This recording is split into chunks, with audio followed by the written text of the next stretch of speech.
Hey everyone, today we're taking a trip down memory lane and diving into every drama video I created in Crossout in 2023. Buckle up and enjoy the ride as we revisit the highs, lows, and everything in between. Let the drama unfold.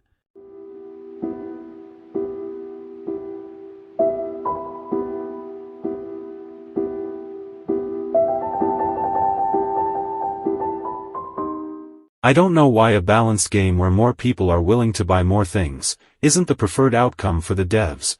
Instead they leave OP items unbalanced and try to get as much money out of the whales as much as possible, like milking a cow.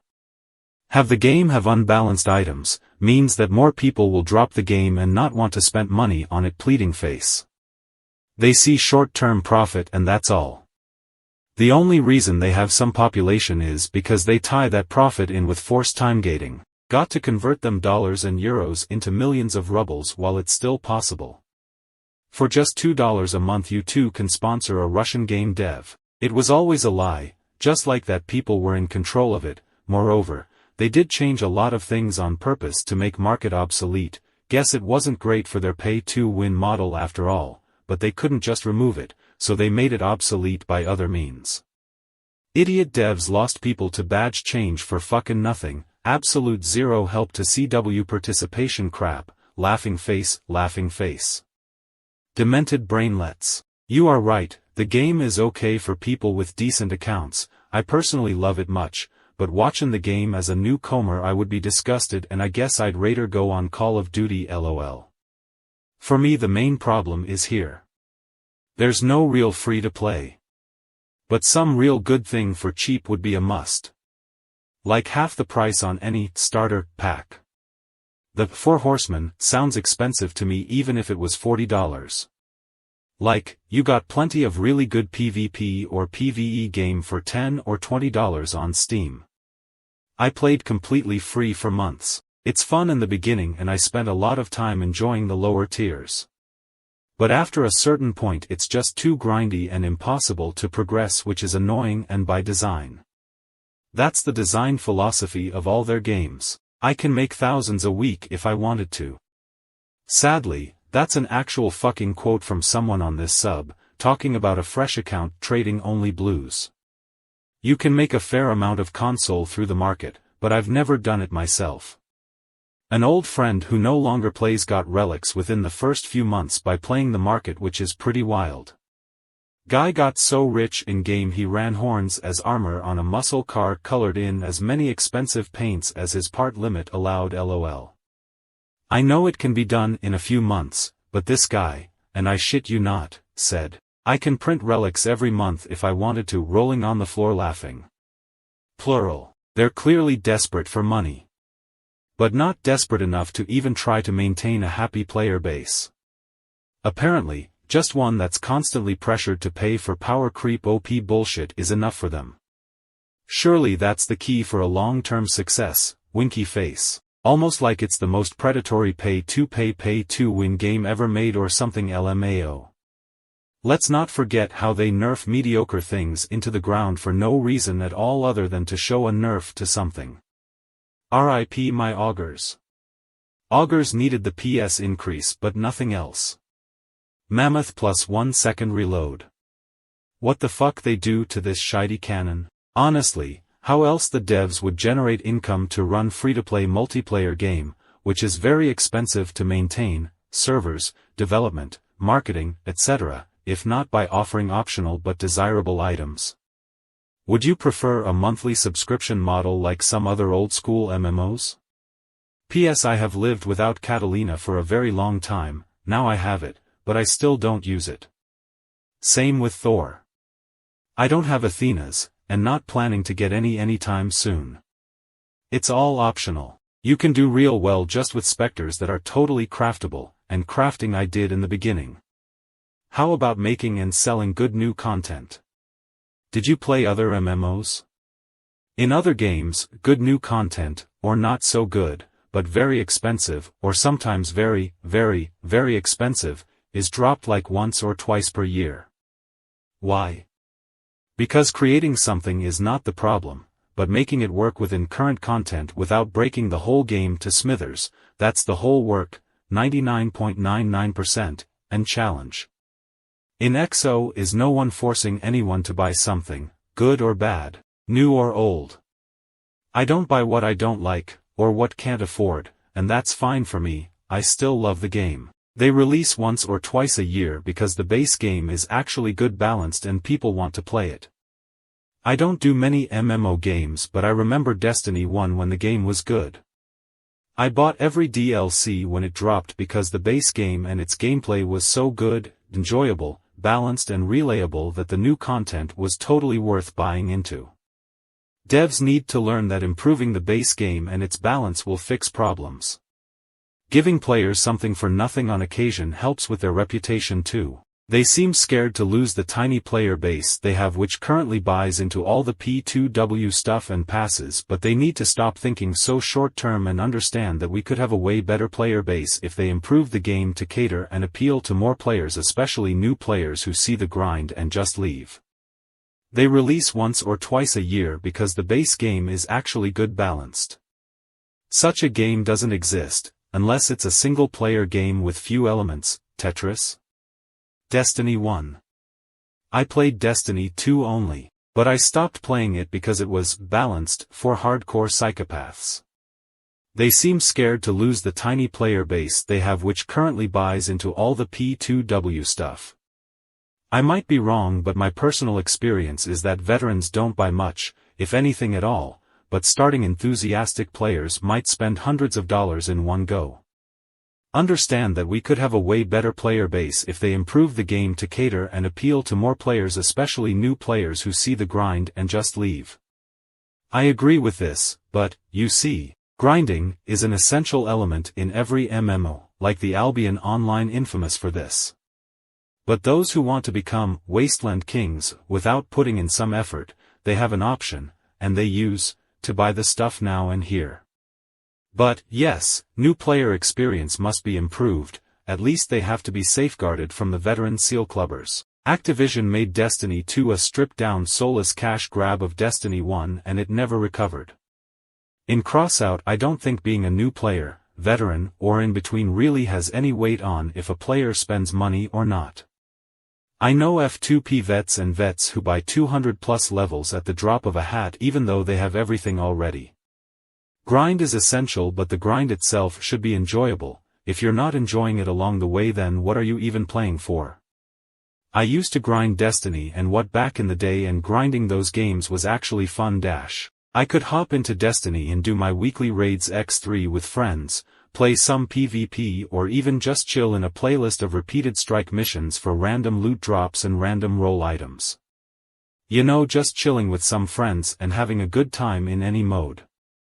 In what there was always variety in what to play, and even if you died you could leave the game and just get right into another match. Every day has 2x XP once per tank, then they had 3-5x times P weekends for those first matches. They also gave out a shit load of free tanks. Good or not, they were free content for players who were engaging in the game.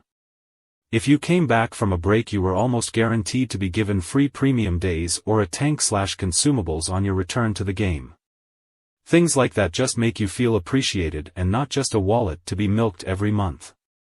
Yeah, those games also had issues with balance here and there, but nothing was ever manufactured to be that way on purpose to push some sort of agenda. In Destiny you had some issue items in PvP. OG Destiny fans will remember Thorn, the Vex Mythoclast and some other things, but they were quickly balanced to a degree even for high rarity items. Then in what you had premium tanks, which got some priority matchmaking but weren't just outright OP, almost like guaranteeing you won't fight people too high in PS on Crossout. But you look past these issues because they're not on purpose, plus any outliers are usually fixed. Crossout instead weaponizes these issues and sells solutions to players even when it's detrimental. Activision made Destiny 2 a stripped-down soulless cash grab of Destiny 1 and it never recovered. Sorry to hear that, that's especially painful for the veteran fans. In Crossout, I don't think being a new player, veteran, or in between really has any weight on if a player spends money or not. Thank you for sharing your experience, it was interesting to learn. But you look past these issues because they're not on purpose, plus any outliers are usually fixed. Crossout instead weaponizes these issues and sells solutions to players even when it's detrimental. Again, thank you for your comprehensive reply. I don't think anything malevolent is on purpose in XO2, and the only weaponization I remember, it's when the Heli Brawl was released for the first time, they'd fixed the rocket spam issue by selling, for €5, that anti-missile module, forgot the name, though I am still using it. But the rocket spam was not intended, and, I think, during the test most players played more like pro as opposed to spammers.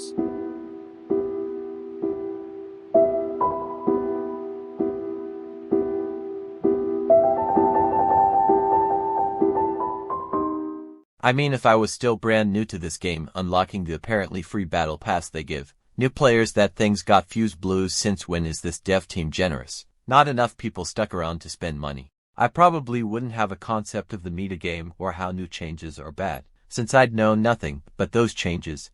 All I'm saying is this is a pretty heavy accusation, but certainly not out of the realm of possibility, as even American companies like Bethesda were caught botting reviews. Yep. Gaijin and Tarjum are pulling their usual bullshit, but this requires more to back it than the usual fare. Any chance that's against Steam TOS, Terms of Surrender? Sorry if this is out of place, but if anyone still plays this game, here's a promo code I got included with a mouse. Can't redeem it because of some you logged in with Steam bullshit. Thank you. What's the mouse model? Some 10 piece of trash. I threw it away immediately cause when I tried to sew a 180 in a game, the piece of shit went backwards. It was advertised as a gaming mouse, but that shit would be barely viable for office work. Didn't care enough to check the model. But can you suggest any decent ones under €50, preferably a lighter mouse? Get anything from SteelSeries, maybe a cheap Logitech mouse. Do not get expensive Logitech or Razer mouse, they will double click within 3 months, forcing you to buy a new one. Save yourself headache, just don't. My G600 has worked very well so far for the past 2 years. My Corsair mouse was a piece of dog shit. They use a 1.5mm plastic hex on the mouse wheel spindle to connect it to the scroll hardware in the mouse. It just twisted off with normal use. Russian devs, Russian first, devs last. This is nothing new. They even bought the reviews on Xbox, and I don't know how they do that. Noticed that too. Glad I'm not alone. Yes, currently most reviews are represented there with less than 40 hours. Most of them didn't play for an hour after the like, or only for a few minutes. Surely this can't be true. Oh, it is. Noticed this years ago and even said something. Nothing ever came of it, so I just assumed everyone knew and didn't care. I mean, it's not too hard to believe that they could be real people. This game DOS have a 3.3% player retention rate on Steam based on reaching engineers 30, meaning most players are under 10 hours. Well, can't we make bot accounts to nuke the game? Or some people still like the game, especially if they doesn't spend too much time on it. Optus realize that this game is made by Tarjum and not Gaijin, right? If anyone would theoretically be botting reviews, it'd be Tarjum, and accusing Tarjum of that without real evidence is a good way to get kicked off this subreddit. You don't have a smoking gun here. Still, Gaijin is holding Tarjum on a leash. I agree. There is no doubt that Gaijin holds a metric fuckton of leverage. How else do you explain the rabid state of monetization? It makes me think that the financial parts of a contract was aggressively renegotiated at some point in the last 2 or 3 years. Tarjum is the developer. Gaijin owns the game and makes the decisions. No. The Gaijin would be the distributor, publisher. This does not mean they own the property. It means they have the exclusive rights to distribute and promote it. The only exception is if Tarjum literally signed away their rights to ownership in their contract. There is no actual evidence they did that can be found on the company websites, associated wikis, and other credible sources. So it is likely a similar kind of deal Steam does with its game makers. Anyway, accusing someone of a TOS violation without legit proof is not something you ought be doing. Publisher. Here you go. They published the game. Managing the Steam page is their business. Let me say this again real slow for you. Publishing something does not necessarily mean ownership of something. Steam is a third party, and without a copy of Tarjum and Gaijin's contract to reference, you can't verify that. Well, time to bot, but the other way. Damn. Guess the snail is not giving up from Operation Salt the snail that went against them in another Game War Thunder. Since Crossout is still small, compared to War Thunder, it wouldn't be surprising.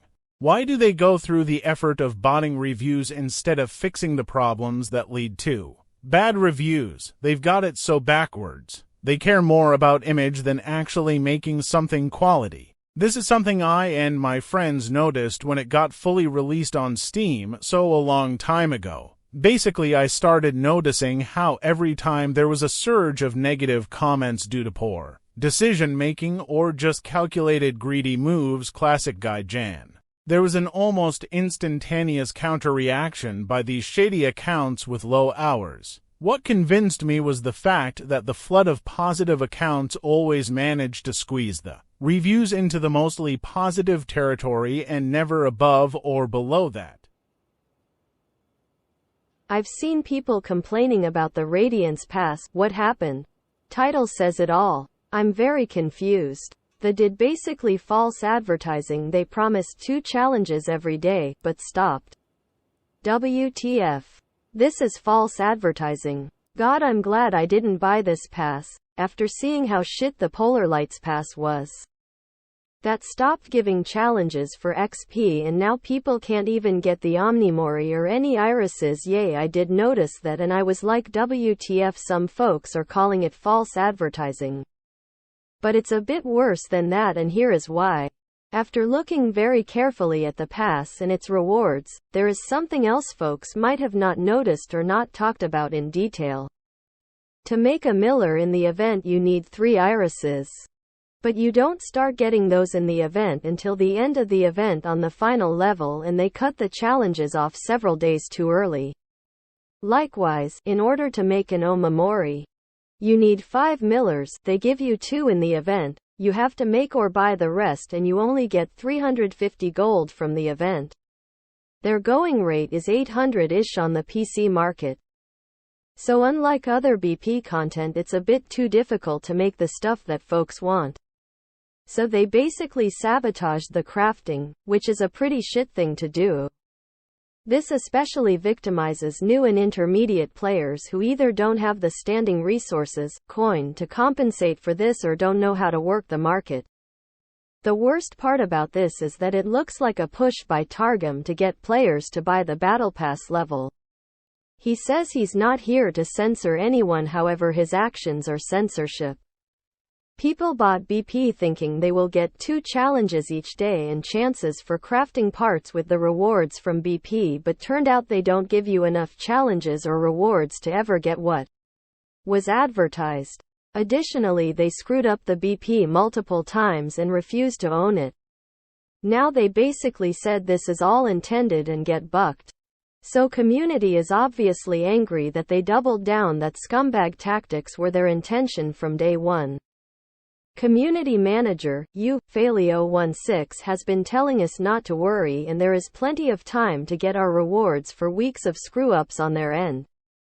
Clearly he left out the part where we could never get what we paid for from the start. It's equivalent to playing a carnival game and finding out the top prizes are impossible to win, and you could have just bought it for less time and energy wasted. There are laws against it all over the EU and the US. But in Mother Russia, business as usual. Oh yeah, and Bravario, who is a moderator here, is now choosing to delete threads by certain users as spam, because he thinks we are being too vocal about how much the company he represents sucks. There are a few bootlickers in between. They will be here shortly to try and justify licking the souls of people stepping on their throats. You got me all wrong. I'm not here to censor anyone. I removed posts that were reported as spam because a user posted 4 memes in less than an hour. It's something I have been doing on a regular basis for several years. Who is blocking posts then? Sure smells of censorship to me. He is full of it. He comes online, 4 threads get locked one after another after an entire day of being up and plenty of feedback. He posts 5 seconds after all the threads are locked saying I got him all wrong. No, sounds like I got you dead to rights.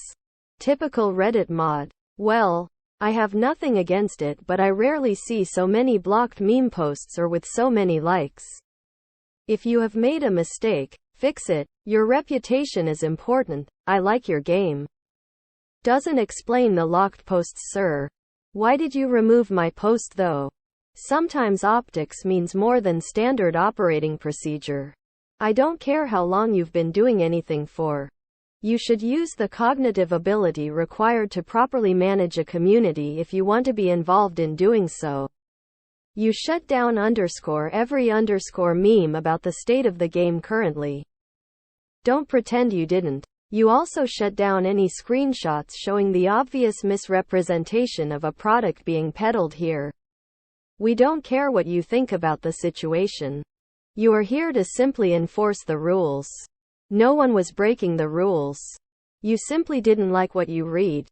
https://www.reddit.com/r/crossout/comments/11rvlrw/3_again/less than why did you lock this thread?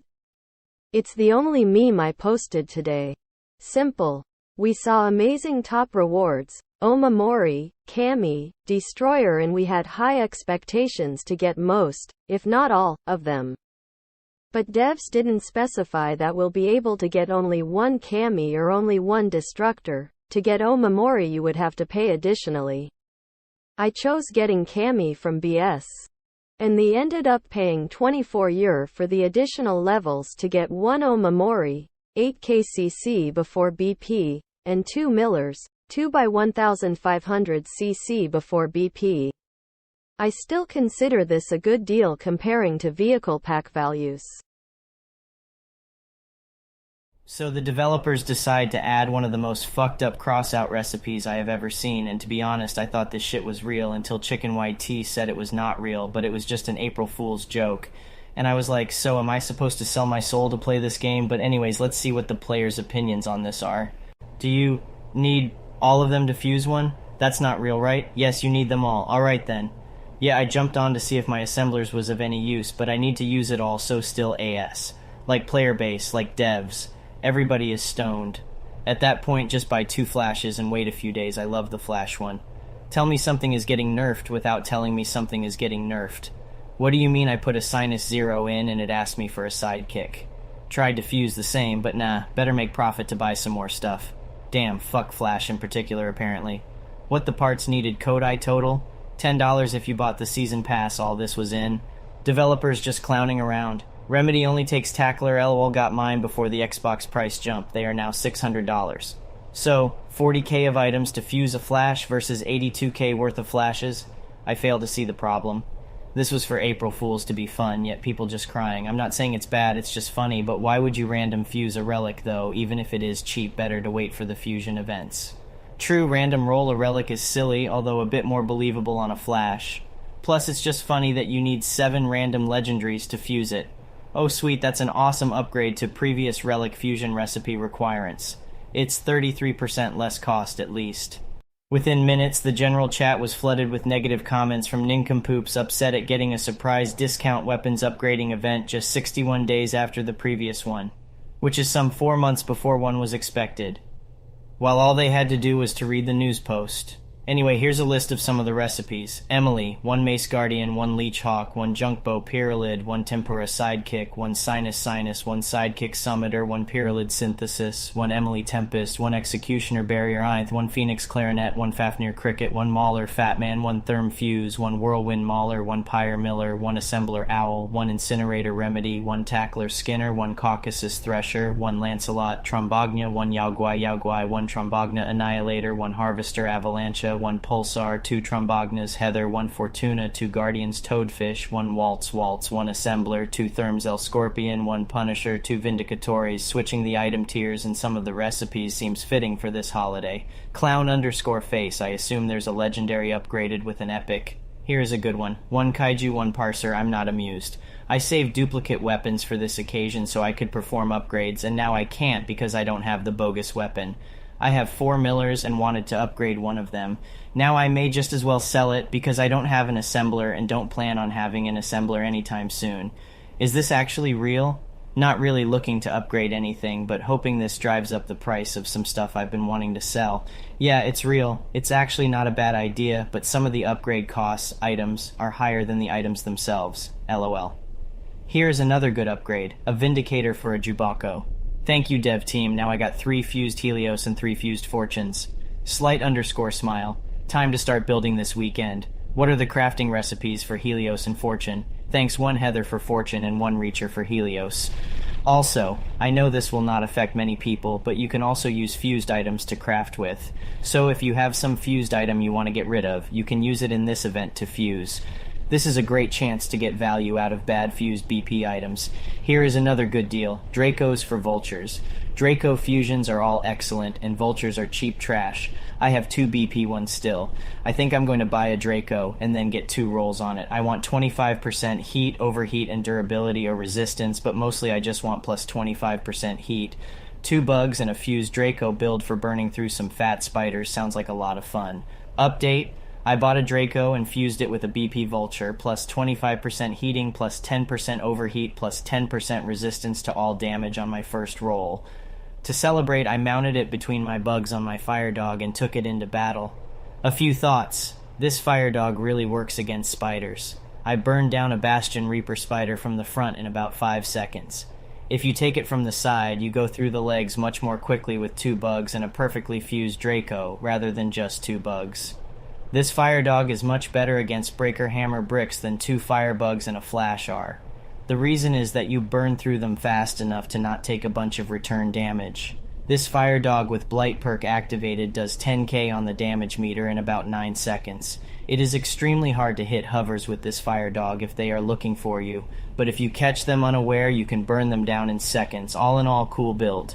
I highly recommend it for fire aficionados. It is played different than a flash fire dog.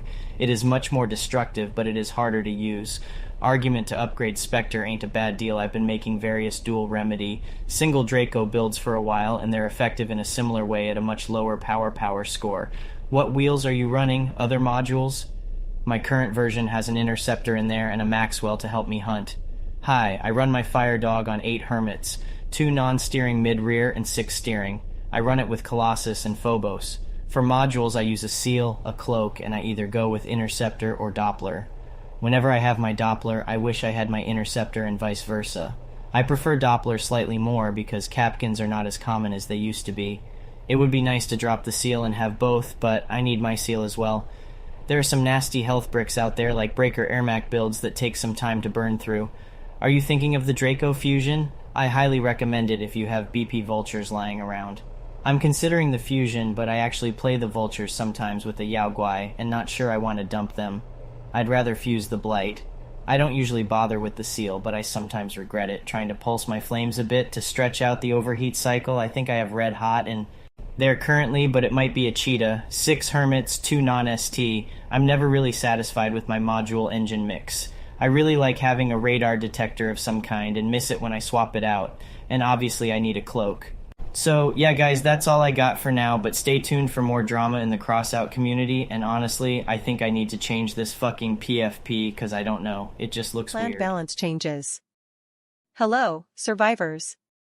Closer to the middle of July, we plan to release the next update, in which we plan to implement the necessary balance changes.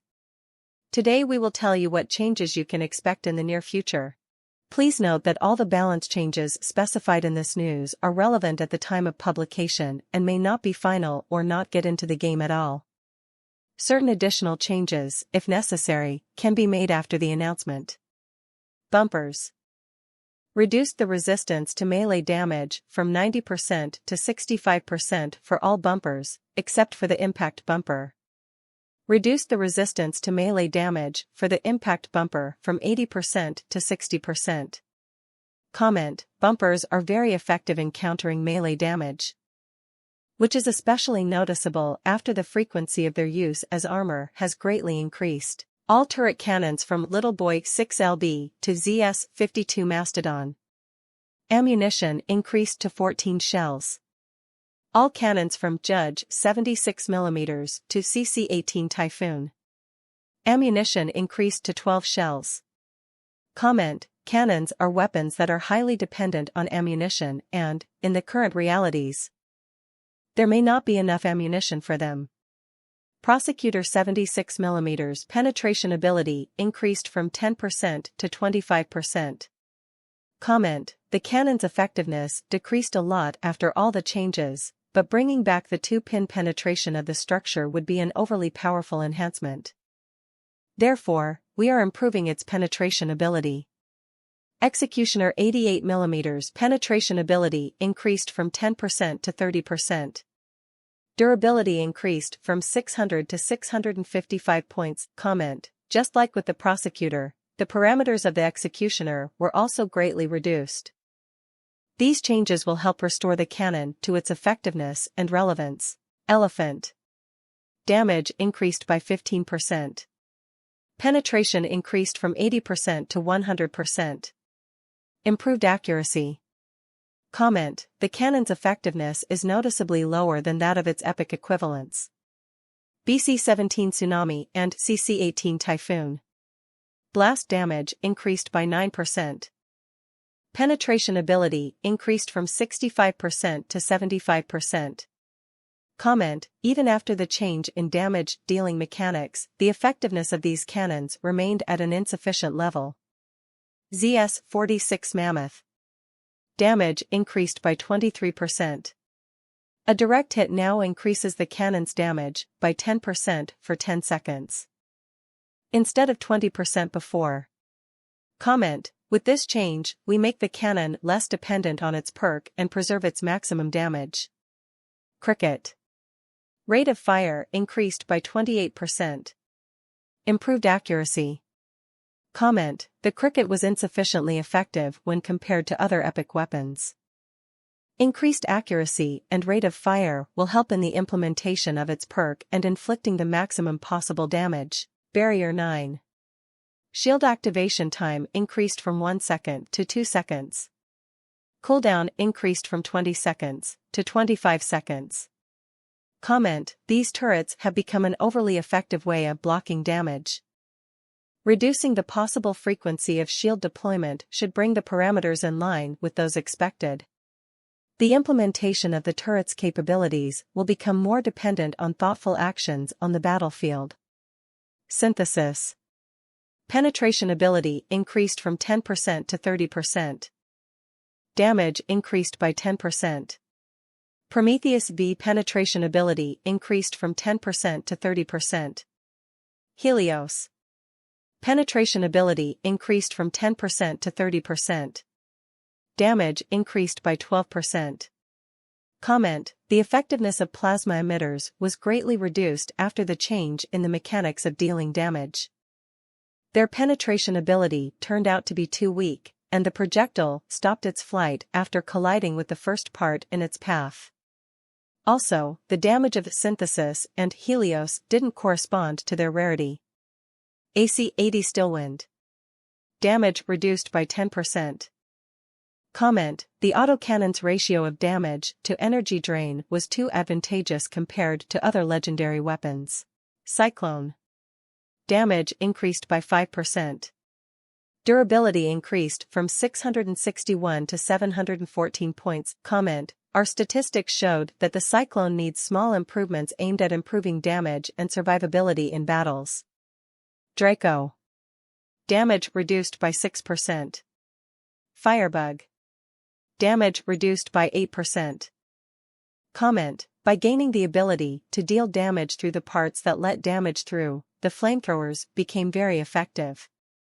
We don't want to deprive them of this feature, and therefore we reduce the damage they deal. Capcan. The delay before activating the mine has been increased from 1 second to 2 seconds. Comment: delay refers to the time from setting the mine until it is able to capture the enemy. This change should reduce the effectiveness of planting mines directly in front of the enemy and give him a little more time to react. Aspect. Damage increased by 23%. Now, when the machine gun is fully heated, its damage increases by 30%, instead of 60% before. Comment, as with the Mammoth, we are making the weapon less dependent on its perk and preserving the maximum damage. Pulsar. Changed the weapon's perk. Pulsar will now deal 30% more damage to modules. Comment, the previous perk of the Pulsar for increasing blast radius had almost no effect on the effectiveness of the weapon. Now successful hits will help you to quickly deprive the enemies of vital equipment on their armored cars. Parser. Durability reduced from 320 to 290 points. Comment, for a weapon capable of firing at long distances, the Parser had a very high durability parameter. Scorpion. Damage reduction as parts are penetrated is now 6% faster. Reloading time increased from 5 seconds to 5.5 seconds. Increased dependence of accuracy on movement speed. Comment, with the old mechanics, the weapon's damage was excessive, but this was offset by the screen armor. Now, it has become easier to implement damage and the average effectiveness of the Scorpion has increased. The changes should slightly increase the cost of a miss and make the weapon more dependent on the player's skills. Most of this seems good, but I must echo the who wants more melee effectiveness sentiment. They are still effectively a death sentence if they touch you. Why am I being punished for using mass limit to armor myself? Light builds with 1,000 bumpers on their front with their weapons buried in the center of it all kinda sorta dominate the game right now.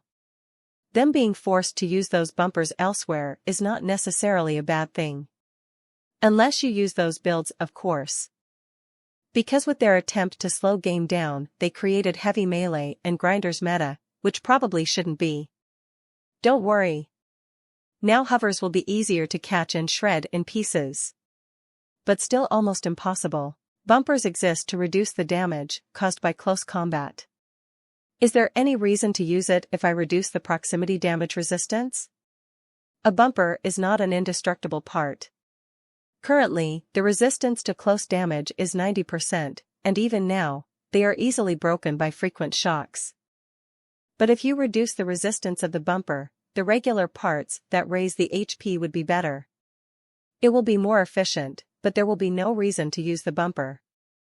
I think it's probably caused by certain bumpers that are very durable. It's like a patch. But we need to balance some of the bumpers that are problematic. If you reduce it too much, if the bumper loses its function, there will be no reason to use it. They are easily broken by frequent shocks. I bet more than half people do not know ramming damage going through parts. If you put the bumper on a buggy part, it might fall off, because the damage will go further to the buggy part and destroy the part it's attached to. In any case, ramming damage should be reduced with that patch. Reduced resistance to melee. Oh, God, no. New. Before Harvester's influenced by negative effects perk was added to create a reliance on spark, single Harvester melee builds were excessively strong at low power score. The Harvester is less PS than 2 Maulers/Lacerators and barely more than 4 Buzzsaws. While using a lot less energy, so the build doesn't need a generator. Not only are the developers seemingly forgetting that and bringing it back, but bumpers' melee damage reduction being decreased to 65% greatly reduces their protection. A 100 durability bumper that currently has 1000 effective durability against melee would drop to 285. Melee weapons do so much damage, they'll tear through that like nothing, and there'll be no effective way to protect against them. Tracks and legs only have 50% melee resistance and aren't really an option at low power score. So these changes will bring back the one Harvester seal, clubbing meta that formerly plagued low power score, and will make borer builds much stronger too. Not only are the developers seemingly forgetting that and bringing it back, I bet they just don't have any devs around who were working on it back then. So this kind of shit gets forgotten. Harvester/Sparkvester meta was cancer. Sparkvester was even before the reliance on negative effects perk, and the Spark was pretty bugged at making players overtonnage. Maybe Harvester builds will counter the borer players, or they will all just switch to a single Harvester, which might be easier to deal with than 5 borers that have all the same stats as a single Harvester. Oh yeah, just tell the new level 10s that they'll need to pick up a harvester now. Good thing Kevel 10s can't match with level 30s unless they party with a player who is level 30 or higher. I matched against a guy who salt messaged me a couple days ago. Guy was level 23, not prestige. And what level was the player they were partied with, because unless Gaijin reverted a patch, the party member would have to be level 30. They were quite obviously solo, as the two other players were in a clan together and this was a new build, the rest were bots. The lower the population, the less it gives a shit about matchmaking properly. It's possible they were partied with somebody and they left during the map countdown or loading. It's not because it was 3v3. Then Xbox is trash, uninstall, move to PC. I use my PC for real games. If I could have all my stuff or cross-save, then sure I'll take some extra frames, but I'm not fussed. Buff my Corvos please. Looking at Firebug and Draco changes, it's clear you guys don't play your own game. The issue with those is blight, something people have said for years and you refuse to accept it. The 40% on blight needs to be reduced. The developers must have known that they wanted to get players to buy packs in this way. After reading these changes more times, these are some of my thoughts. Harvester change is too much. The flat 50% might be okay, but the perk is far too overtuned. If reduced down to 10 or 5% could be a little bit better. Bumper change sounds like it will take plows into account, and that's a horrible idea. Plows should remain at 90% and the blanket change you guys did isn't fantastic. Making everything 60-65% isn't a good way to go about this, and I'd like to see heavier bumpers having higher melee resistance than that, if not brought back to their previous 90%. Things I like. Cricket. Executioner. Prosecutor. Elephant. Tsunami and typhoon. Plasma emitters. Stillwind. Cyclone. Capcan. Parser. Scorpion, though I feel like a little bit more would be good. Changes I don't like or would like to see done differently. Draco and Firebug changes. I feel like these changes are a good idea, but done incorrectly. The problem with Flommers is both how low energy they are for their damage and utility you can carry due to said low energy, and blight. The insane boosts blight gives is what tips the scales over the edge. Pulsar. Why? This doesn't feel any better than the current perk, and I don't mean that as in make it higher percent. It doesn't make any sense and doesn't really benefit the weapon a whole lot. People use it to pop gens and ammo due to its area increase perk working as a sort of bootleg yokai. A different perk or keeping the one it has right now with stat increases seems like it would be a better approach. Aspect and Mammoth. So, just like Varun. You give it a backhanded buff followed by a perk nerf to make it less dependent on its perk. I must ask, who asks for these kinds of changes? I am seriously confused as to why you feel the need to dumb down the gameplay of these mentioned weapons when they lack the actual stats to compete.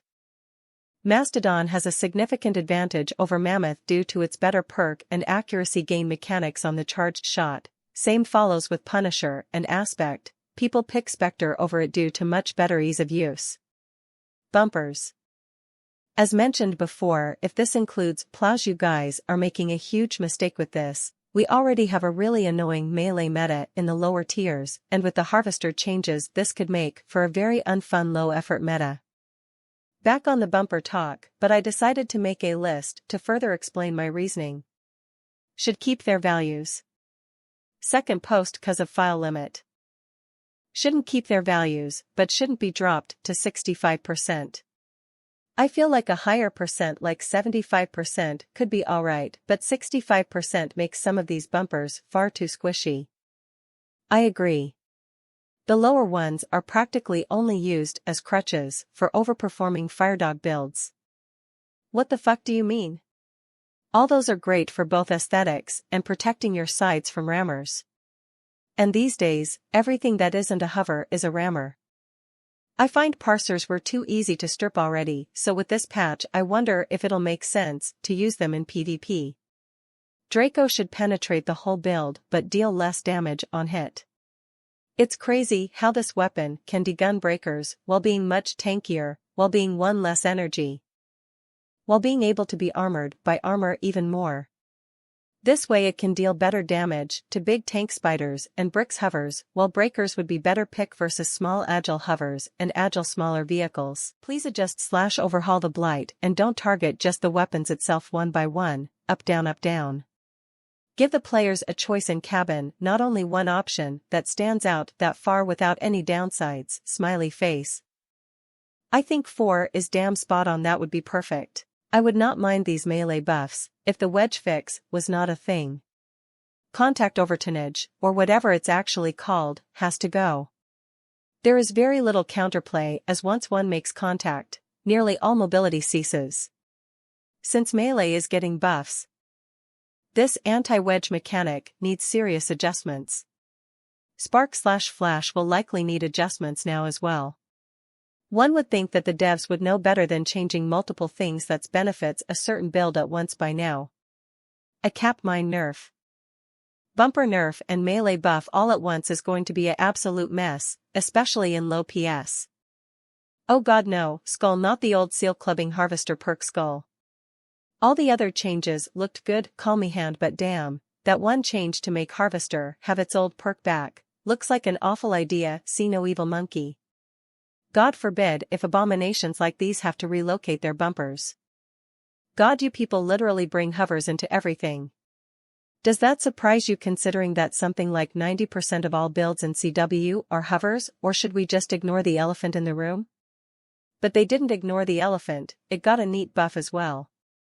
It would be nice to make it so that the ammo boxes can increase the Hermes ammo. In PvP after a minute of play I'm out of ammo. Likewise in Awakening you constantly have to commit suicide to refill. Thanks. Melee meta coming back, fantastic, fuck off with that. I think I'll take a melee meta over the current alternative of get wrecked from every angle by one of 4 enemy scorps. Nerf the problem, don't fix it with a bigger problem. Cricket W, massive W. I was already enjoying them as they are. Now I'm excited, hee. Did you play with them before the nerf? They used to own the battlefield back when. You mean back then when they used to shoot all rockets at once? I think that's how they used to work though, I'm not sure. Unfortunately not only started using them a few months ago. Nah, Lexi got it. They used to shoot really fast and were far more accurate. Just super quickly. I don't really care about changes of all the legendary weapons because I don't have enough grind to raise the coins for them, but as AF2P player, I have only one demand here. Leave the goddamn bumpers alone. For the love of God and this game. Do you not realize how plows are not used much, because how goddamn heavy they are? And on the contrary, do you even realize how many parts does it has to occupy a player in order to recreate the effects of plows with other bumpers and passive melee? Excuse me. Isn't bumpers supposed to reduce incoming melee DMG, or at least the incoming collision damage? Not to mention bumpers doesn't count towards the cabin health, so by opting for melee resistance, one is actually sacrificing his cabin health, which is almost basically overall health of a build. Considering most of the players I've encountered doesn't opt for disarming or immobilizing me instead. A player uses bumpers and passive melee to try recreate the wedge and melee protection against the braindead hold W until enemy dies melee dog. Sacrificing his parts limits that can suppose to increase his cab HP with regular armor, or fit an extra module or gun, trying to encourage the more skillful play. Because so many times a player can be saved by his teammates from melees just in time thanks to the bumpers. And now you're flipping a finger to them by reducing bumpers' melee resistance. If you want players to start using plows more, how about starting by considering plows separately from bumpers and reduce their weight and/or PS cost? AKA, nobody play our new melee weapon, the balance changes. Buffing cannons is okay, finally pulsar perk rework. Worst passive in the game now, but it needs more HP or weapon passive Reagan perk or smaller size to be viable. Because new melee weapon has terrible hotbox, it just bad. New pulsar perk is insane, what the fuck. Even if it would be, it's not good. I do not like the haha, I poped your generator meme. It's inconsistent and unbalanceable, either too weak or too strong. Sir, you are tripping major balls. It's not inconsistent nor unbalanceable. And it's literally already a part of Hertz codriver. It's a strong perk that is literally just rewarding good skill with the weapon. These are all fantastic changes, except the harvester and bumper edits. I much preferred brainless W driving to be awful. The bumpers should still be highly melee resistant even though there's so many to pick from now compared to even 3 years ago. The harvester change is much needed. Opens up more options to nerf spark and flash and balance harvester in a much better way than it is right now. The harvester buff would have been alright on its own without the context of also hyper buffing every melee in the game anyway. If they didn't nerf all the bumpers, I'd call this a top tier update. Yeah, but now Capcans will not save you anymore from incoming dogs. They will. This only prevents aggressive Capcan usage, which is also a good change. Bumpers are too effective as a more, therefore we made them less effective as bumpers. Okay, devs, you do you. Harvester. Damage increased by 50%. Changed the perk, now damage is increased by 20% for every second of contact with the enemy. The effect stacks up to 5 times and gradually resets every 0.5 seconds, when the weapon doesn't deal damage. Comment: the weapon depends too much on Tesla emitters. But even with them it shows insufficient effectiveness. We have decided to return the old perk to the harvester while also rebalancing its parameters. Because this totally won't be a mistake. /s. Yeah. You're already nerfing how much bumpers can protect against melee and now you're buffing the harvester when it was an oppressive meta in the past for nothing but an energy cost? The average player might be as intelligent as a rock, but this is just going to make the game worse. The harvester needs to be left alone. I want my kaiju returned to 1k damage from a full burst. The time it takes for it to fire is reason alone for this. Wouldn't be opposed to that. Honestly, the difference between 8 projectiles fired and 10? Pretty sure it was +2 until that got reverted, wasn't enough to cause any massive issues beyond maybe lower PSs. It was 12 then 14 then back to 12 I believe. I knew it got bumped up by 2 but off the top of my head I didn't have the exact number. You nerf bumpers because the new Battle Pass chainsaw is useless. Buff that weapon instead. And you should nerf Blight Cabin instead of Firebugs. Had a nerf booth if you didn't know. I guess you didn't meet spiders in clan battle. How many Firebug teams are in gold? None. Why? Because there are only spiders and hover. You need a buff not a nerf. Go with Firebug and kill a spider. And we'll talk later. Clan Wars on Xbox has I think at least 2 full Firebug teams in Diamond Top 10. Where gold is populated with plenty, not hard to kill the spiders when you send 2 guys on each one then move to the next. Bumpers should stay 90% resistant to melee because what else are we supposed to use to protect ourselves from being rammed? Situational and map awareness. You ask a lot of people there. At the same time and on a more serious note, I'd imagine somebody with the intent of ramming builds for speed and stealth, and good luck running from that. You can't always. Then get intercepted or skinnered and Capcan. Skill issue. Can you buff meat grinders? They turn extremely slowly / have no agility so nobody uses them. If you could give them the same agility as Omni wheels that would help a lot, they would be balanced by having a lower top speed. Were you not around before the last patch? Meat grinders with shotguns or cannons everywhere. They were nowhere at the clan war level, which is all that matters. Not to everyone. I wonder how many people actually participate in those compared to people who don't.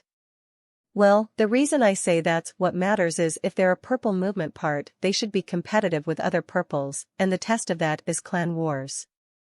If PPL are seal clubbing with just 2 augers, then the devs should just fix that by raising the power score not by making them a worse part.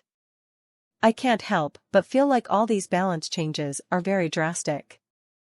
These all seem to have around 20% change. I'll wait and see how it actually plays, but looking at the numbers I feel like it's going to be too much then get changed back again before too long. I'm kinda worried for parsers now rip lol. Same. Price is already super low for a legendary.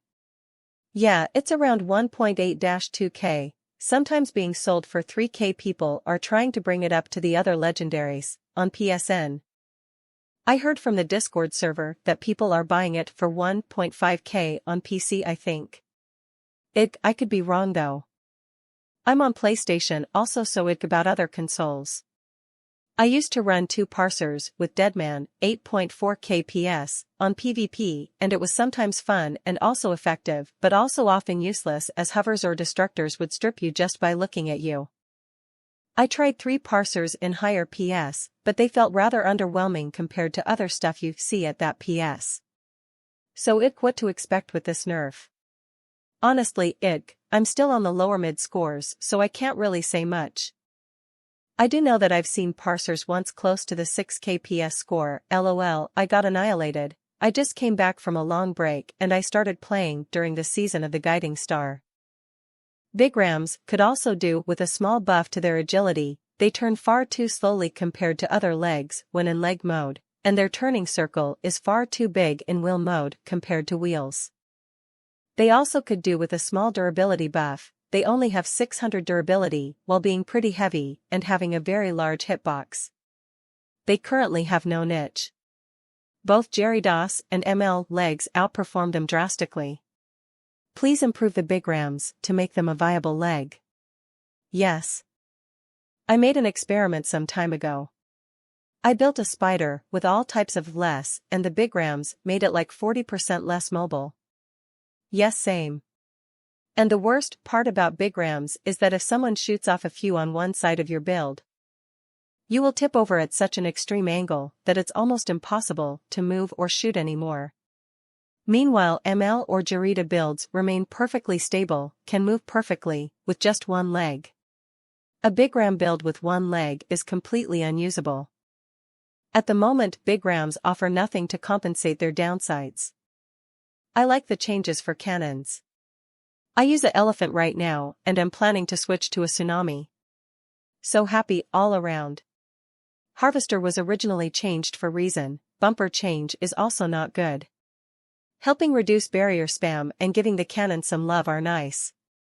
And lastly, any day with a Capcan nerf is a good day, lol. Thank you for addressing fire dogs and scorpions. They made the meta kind of miserable. Happy to see Stillwind nerf. That things has been stupid. So are you just gonna ignore how you guys nerfed a C tier part because of the goblin bricks? Is that what I'm getting? So when are high power score meat grinders getting buffed/fixed? There's still so many bugs with them since the 2.0 update. Why did you make barrier useless again? You can keep the 25-second cooldown, but why the 2-second delay? It will again be too easy to destroy it before it even activates. Then you better drop it behind you and body block it. It doesn't work like that when you drop it in front of random teammates, because otherwise they're too blind to see it and use its protection. Then you'll have to drop it more near edges of cover. Bad teammates is everyone problem, not just barrier users. Well, no way of protecting against tusks now I guess person shrugging. I don't understand the Scorpion reload nerf and the accuracy in the move nerf.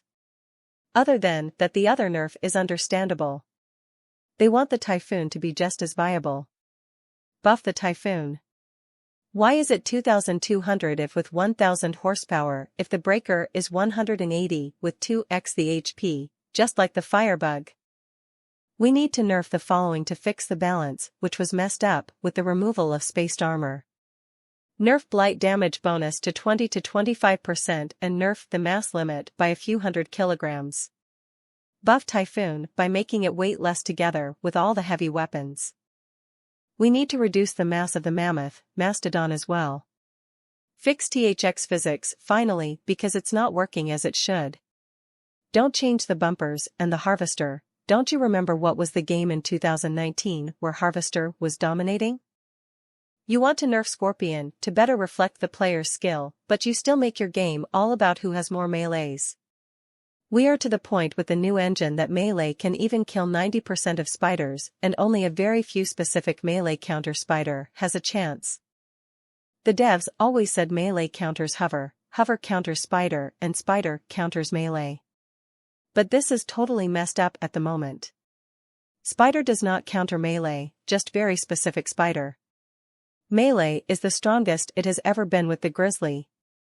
The Pegasus and Firebug builds have a total of 2k HP on a light cabin. While you can barely make a working 12k HP hover, which is basically useless because of how slow it is. Remember, there is no space armor anymore, so combined HP does matter. It's just sad that a light cabin has more HP than a medium cabin on a hover. Spiders are also really strong against hover, because they have the same firepower but with 2-3x the durability. And people still think hover is OP. How odd it's not. Just the noobs get farmed by the better players in PvP, and they seem to notice all of them running hovers. That's because it can move sideways, and it is the only movement part that allows you to use your movement to your advantage. I have a really good example which totally shows how lackluster the game is currently. I have a friend who is every relic. He is not a good player by any means, and he plays around 200 points in Clan Wars. He is fairly bad with all of them, other than when he is playing Firebugs with Flash. He is unstoppable. He gets average 2000 score every round, while he would never get that with anything else. He was averaging 500 score per round, but how odd with Firebug it's not the case. If you want the game to survive and to be more spread, you need to make the harder to use stuff better, because that is why it's harder to use. I understand the game is full of holding temperature IQ people like Hollowman, but you can't make the whole game different to favor them. That is why there are skill groups in Clan Wars. To the better players play at the higher points, while the worse play lower. These are basically the ranks of this game. We need to teach the new players how to build. And we can't balance a relic like the Scorpion, because it can kill the noobs who make mistakes with their movement and build. We need to balance weapons. By increasing the power score, or making a limit on how low PS it can be played, so it can't be played at low power scores while not making it worse at high PS and at Clan Wars. I have been playing this game since it came out in the summer of 2017. And as a player who plays at Diamond in one of the best clans, I can assure you I know what I'm doing. Harvester perk revert is very nice. I recently got a Harvester, and was forced to redesign my car to use flame weapons. Not I can go back to shotguns so I can have a proper CQC challenge build. I agree. Make melee relevant again. Horseshoe hover lovers be downvoting dough, lol. Horseshoe hover lovers be downvoting dough, lol. No, anyone who doesn't want a melee meta is downvoting. And they're rightfully doing so, because fuck melee metas. Why nerf second cheapest legendary weapon parser? Never saw anyone complain about op parser. Also, the reasoning weapon capable of firing at long distances, the parser had a very high durability parameter is weird. Cannons can fire at long ranges too, but they are very healthy. This long distance is 115 mbtw. If it is about hits, can weapons, destructors, the same range, and Athena, much more range, have more HP. The huge elephant buff is buffling. It is already the best epic cannon, which is shown by its cost, more than x3 of other epic cannons. It is already the best epic cannon, which is shown by its cost, more than x3 of other epic cannons. Not how games work. Price does not determine the effectiveness of content. In this case, it's expensive due to limited supply as it's a pack item. The other cannons, with exception of median, can be crafted. Price does not determine the effectiveness of content. Price is greatly affected by the effectiveness of content, which you can see by price change after the balance changes reveal. Another example, Yokai gradually became 2x cheaper after the penetration mechanics introduced, while supply didn't change, and I estimate it being roughly the same as elephant judged on the number of placed orders. One more example, Fury and Duster cabins, the supply is very scarce, but they don't cost 10k. People will simply not pay legendary LVL price for epic cannon if it is bad. Turns out there's a ton of hovers using a near 1000 HP train plow to protect their Omamori mounted weapons. I guess we're gonna have to make ground vehicles more vulnerable to melee builds and ripper discs, that will show them. Some guy at Targem, probably. A lot of this seems good. But parsers already suck, 290? I can strip them with a junk bow now. Love these. That's a lot of substantial changes. It will be interesting. Why the fuck are they nerfing Barrier 9? Since people are spamming them in CW? CRAZ got the number 1 spot with 2 fully barrier builds. This, carrot. Kaiju Spoder teams with infinite barrier spam is rather impossible to beat unless you have very specific counters for that. I know, right? It's complete bullshit. It was useless before, and then they actually made them useful, and now they nerf it again. I guess they just wanted us to waste the lighters on fused barriers in the past season instead of spending them on Nothungs. And since that season is over, they just nerf them.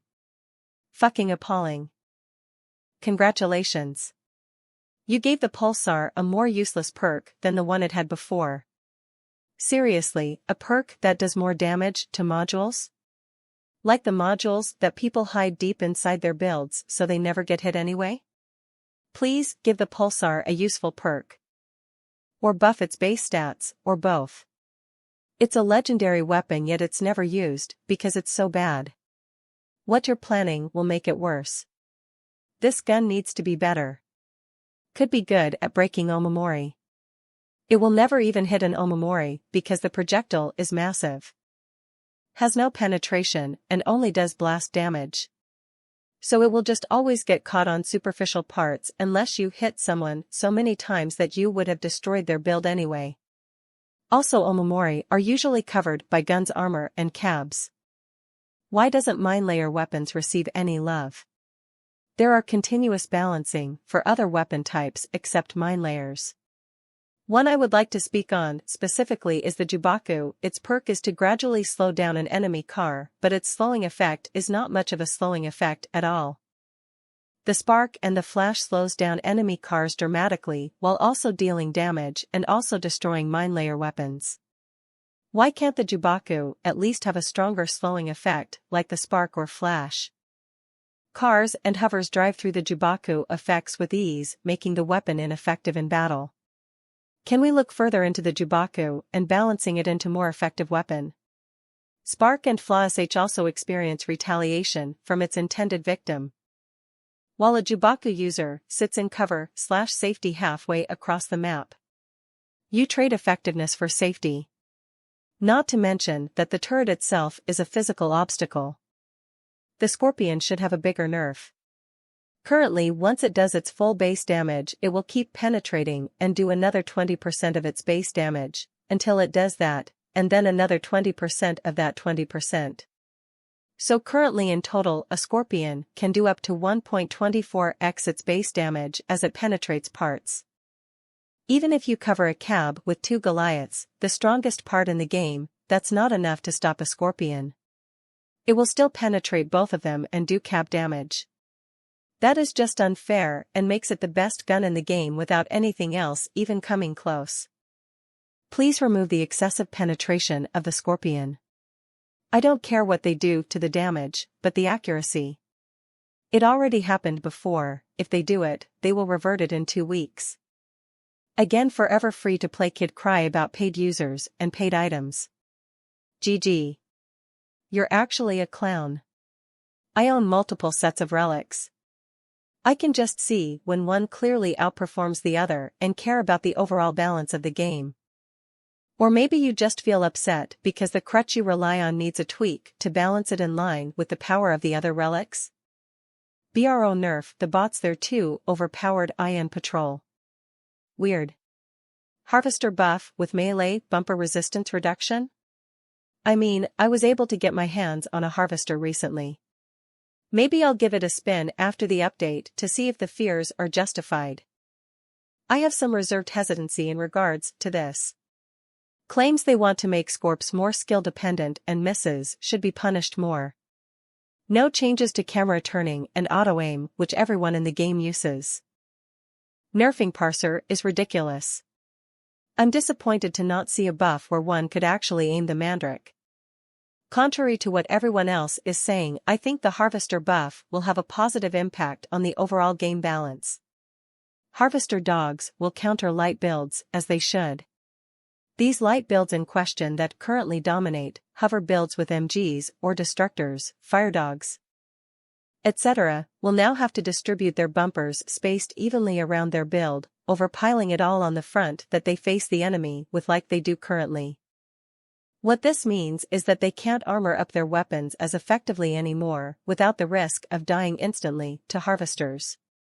The Harvester buff will indirectly reduce the amount of degunning in this game for this reason, by making the degunners themselves more vulnerable to being degunned. TLDR, those who don't bury their weapons in armor should be happy about the Harvester buff. Those who don't bury their weapons in armor should be happy about the Harvester buff. Was you here during the Sparkfester meta? There's a damn good reason that Harvey was so heavily nerfed. This just brings us right back there again, except worse. Back then, bumpers still had 90% melee resist and the stupidly flawed anti-wedge mechanic didn't exist, yet Sparkfesters still flooded matches. They counter quite a bit more than just light builds. Only high DPS spiders can really compete against them, and that's assuming they don't lose all mobility once the melee makes contact. Oh, I remember those times, lol. Being constantly bullied by a guy with double harvesters in Bedlam years ago is why I came up with this type of build, see photo. After that I never heard from him again. If anything, it will make tracks somewhat relevant again. They will at least excel at that one thing and probably more effectively than spiders. I don't remember the exact value they nerfed harvesters with back then, but wasn't it more than 50%? If anything, it will make tracks somewhat relevant again. They will at least excel at that one thing and probably more effectively than spiders. Leg builds can strafe so they don't take as much damage. Walking slightly to the side of dogs now is an easy way of countering them. Meanwhile, everything else but your specific build is just plain fucked. Such fun, much enjoyment. /s. I don't remember the exact value they nerfed harvesters with back then, but wasn't it more than 50%? More like 80% in practice. Edit, the old perk and the new perk will be stacking. That's 20%, on top of 20% on top of 20%. That was before the protective values of bumpers is going to be nerfed as well. That's an awful change that's just going to make the harvester meta return. Haters will hate. It's nothing to do with haters will hate, it's all to do with not wanting the game to die as everything but legs and tracks gets rendered useless by dogs. I play PvP and XO to have fun. If I'm using a meta build it's because it's a fun build or the meta came to me. Because of this I'd rather toxic metas do not return if at all possible. There is actually quite a lot of PPL that want to play tracks, but can't, because they get degunned instantly. Not a fighting chance at all. Game is almost unplayable for them. These people will return in the hundreds if it becomes possible to use tracks again. Meta sweats will adapt and hop over to whatever new meta comes next, like they always have. I don't think you have to worry about them. They always find some new cancerous way to ensure that hovers remain at the top of the food chain. There is actually quite a lot of PPL that want to play tracks, but can't, because they get degunned instantly. Not a fighting chance at all. Game is almost unplayable for them. These people will return in the hundreds if it becomes possible to use tracks again. Meta sweats will adapt and hop over to whatever new meta comes next, like they always have. I don't think you have to worry about them. They always find some new cancerous way to ensure that hovers remain at the top of the food chain. So long as EXO doesn't have a health bar where you stay perfectly intact until it drops to zero, that will always happen. The vast majority of players you're talking about simply are trying to force a square into a circle's hole. And hundreds of players will not make up for thousands of players who quit because PvP turns into meta sweats using melee builds against spiders and/or tracks because anything else gets one shot by the melee dogs. Hovers are already 99% in line with the max speed nerf for VIIs. At least hovers can be fought. A cloaked-up dog that one-shots you because bumpers protect far less on top of the old perk where they were OP will have the same effect other cancerous metas had. Players left in droves because the meta was oppressive. Nerf King. So nerf to Capgun and buff to melee. Will porks receive a buff then as well? At least give the heating back. You all need to up the durability of every part. 90% of the time my entire team is destroyed within the first 35 seconds because they either have no durability or have no idea how to build or the weapons cause so much damage that durability is irrelevant. I love that they wanted to slow the pace down some and most everything feels like it's made of peanut brittle now as opposed to the wet paper it was before. Reduced durability versus melee is really dumb, considering most of the time if anything touches you, you lose almost all your speed and acceleration. Steering is pointless as turning left or right either in forward or reverse will not dislodge you unless you somehow can spend almost a minute trying and by then the rest of the team is dead anyways. Fix your broken buggy game before adding more power creep buggy items please.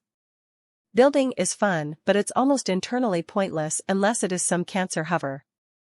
They should increase the durability of everything including weapons. Especially weapons. Being degunned if a hover as much as breeze in your general direction is kind of a letdown for a lot of people. Balance update my butt.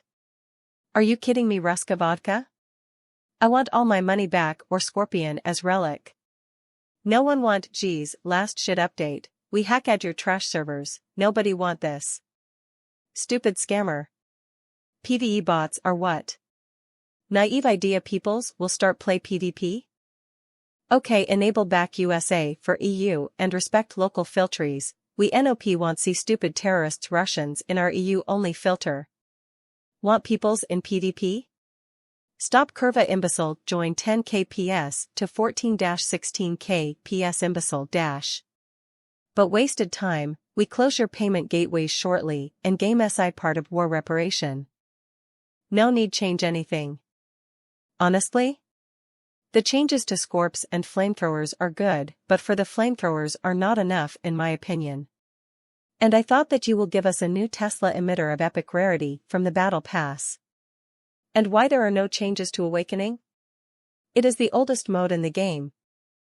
And it has most amount of things to do in entire game. We need more Ravager content, so can you give us the C-case for Jawbreaker and Thug Cabin in Ravager theme? They already were used in gameplay, so you don't have to create them from nothing. If we cannot have them, I am disappointed. The bumper change is good, but I think 65% is too much of a nerf. Maybe make it 80% instead.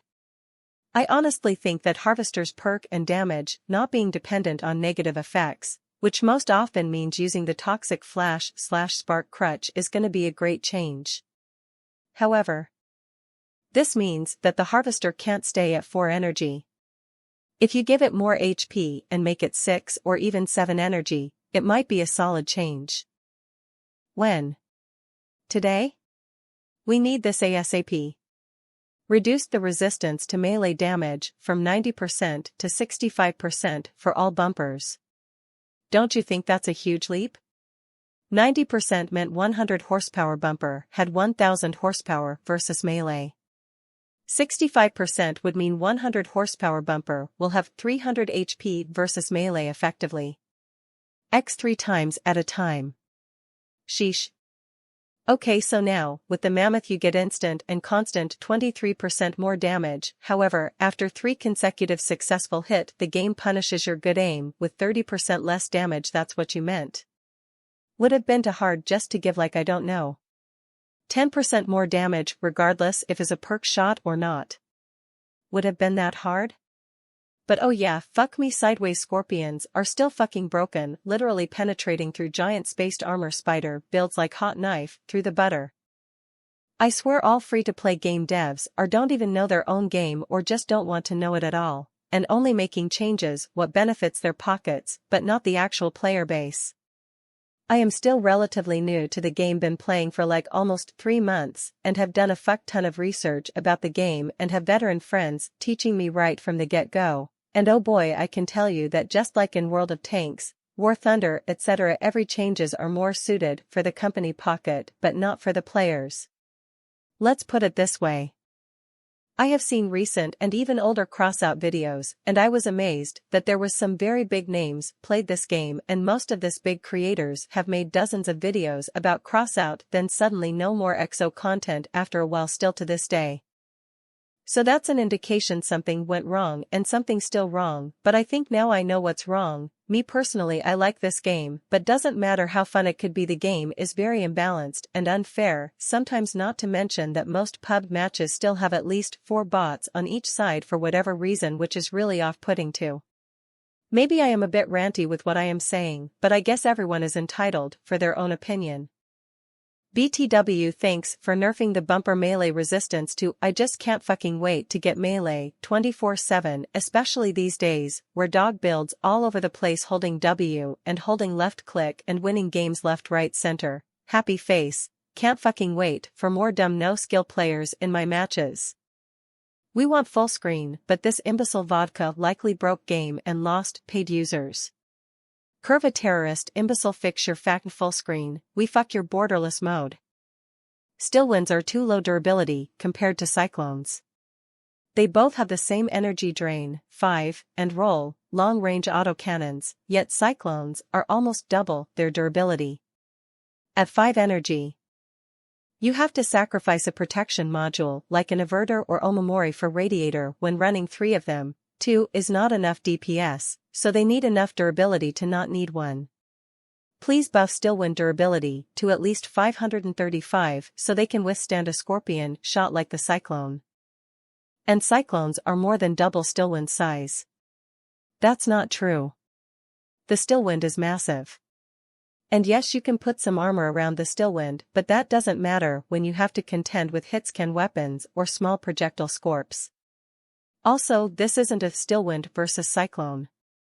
This is a both autocannons should be able to perform well, and the Stillwind is too low durability to do that. Words hovers untouched. Garbage balance. They're way more in line now, and there's kinda a bigger issue. Mouse aim and, typically, hover builds with low HP weapons that degun. They themselves cannot be degunned because they buried their weapons in bumpers and shoot through a small slit with ease due to their mouse aim crutch. That is what's driving the average player away from this game, and forces builds to all look the same. Thankfully, the Harvester buff will keep PPL from putting all their armor in one place like this. So in the whole thing, it's going to be to the advantage of the spiders and range. I propose to delete Firebug altogether. And now rarely when a Firebug can beat a spider. So from now on it won't be able to beat hovercrafts either. The developers must be playing all spiders. I was expecting them to increase their DMG on Firebug. But they only increased it on scorpions. This is the result of those who cry on the forum. Campers. Spiders and hovercrafts with traps. Well done, developers. Let's put more money in. Shame on you. Firebugs won't kill any enemy with little to no effort anymore? Oh no. Anyway. Username does not check out, tongue sticking out. And now rarely when a firebug can beat a spider.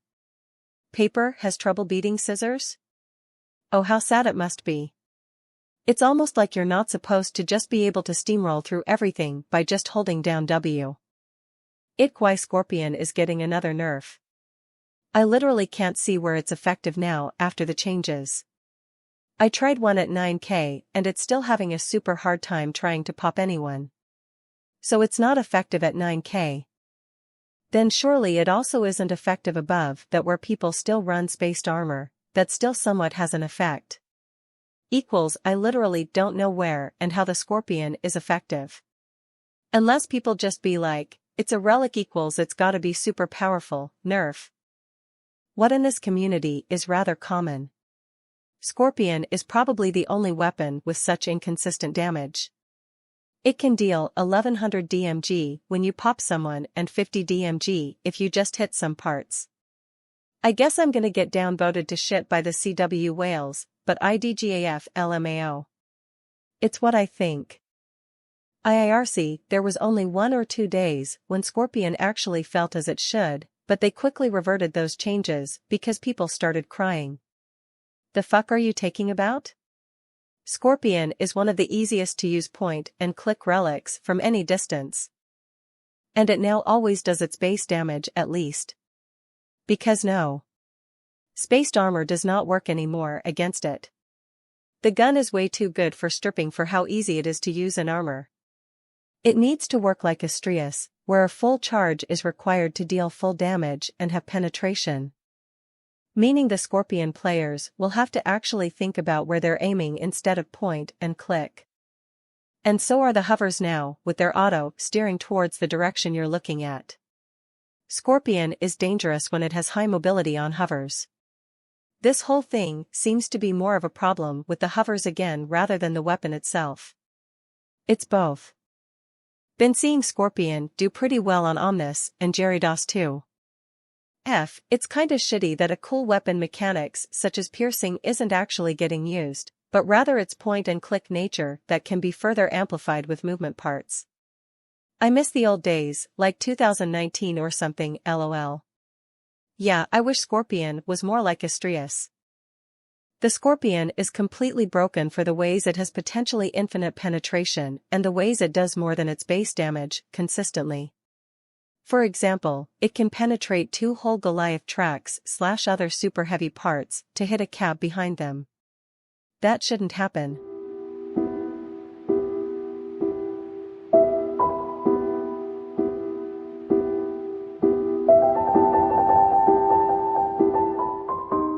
Dear 2499 Power Score Meta Slaves. Fuck you. My fiancé decided to play Crossout today. With less than 2 kps on his build, I was actually excited to see how his games are, so I watched. He doesn't have much gear, because he didn't understand that the salvage button wasn't undoable, he wanted a few different guns, and didn't fully understand the game mechanics. After 45 minutes of playing, he encountered many shotgun dogs, melee wedges, and even a couple of twin borer remedies, all sat pretty much spot on 2499 power, or close to it. What the actual fuck? Fused item. Meta builds against actual noobs. Most of the time, he was teamed with low power score players like himself, and the enemy teams had 2 or 3 2499 heirs. How the fuck can people sit and complain about how the game is dying, and in their next match they're absolutely destroying people who are pretty much brand new to the game? No wonder new player retention is so low.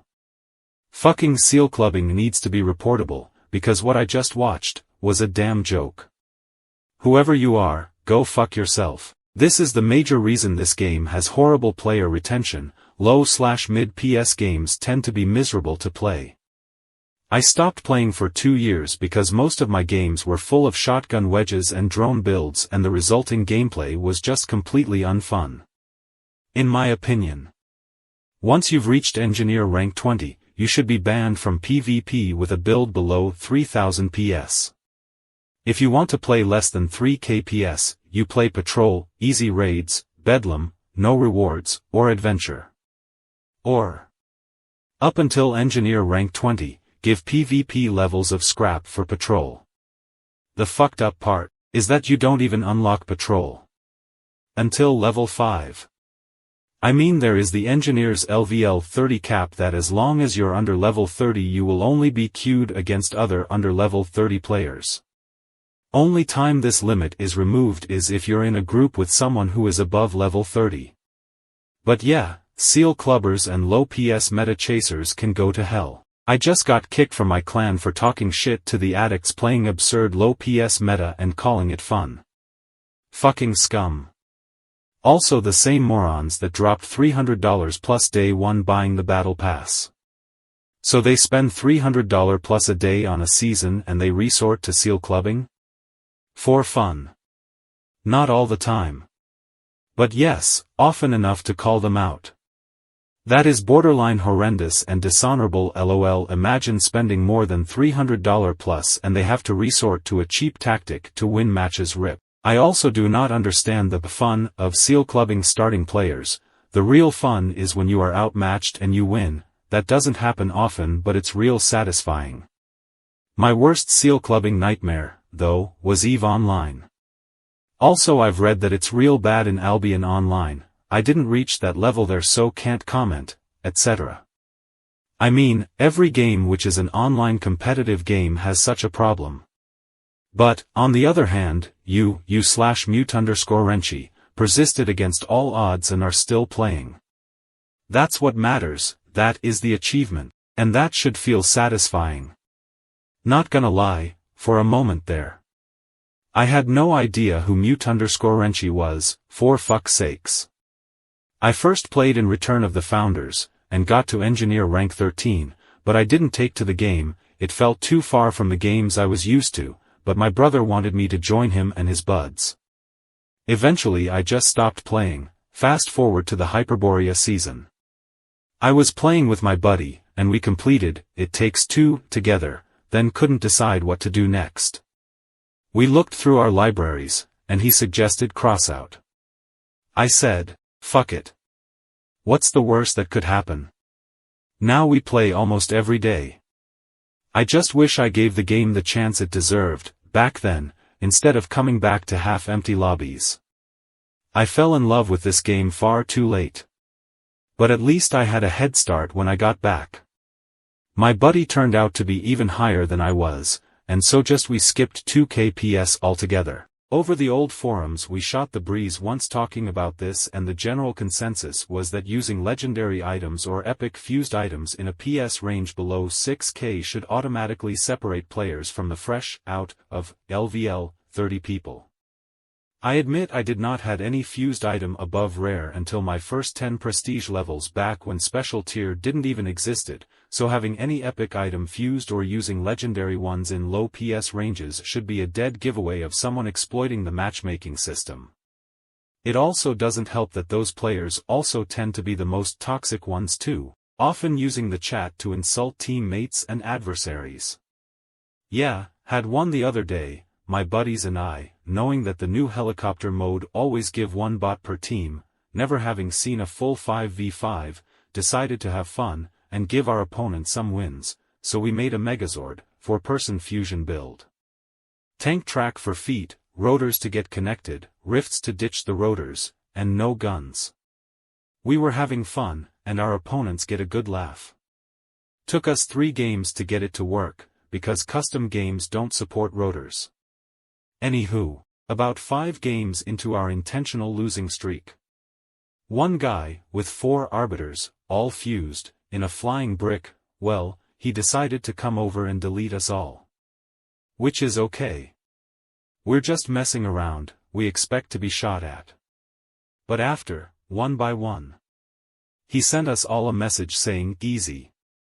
Like, what the fuck are you proving here? I especially like when the easy guy is among the worst players in the round. Like, bitch, you wouldn't have survived the round if people hadn't carried your sorry ass to the finish line. Of course it was easy to you did nothing, you fucking tool. It's like cheating on a test and calling it easy person facepalming.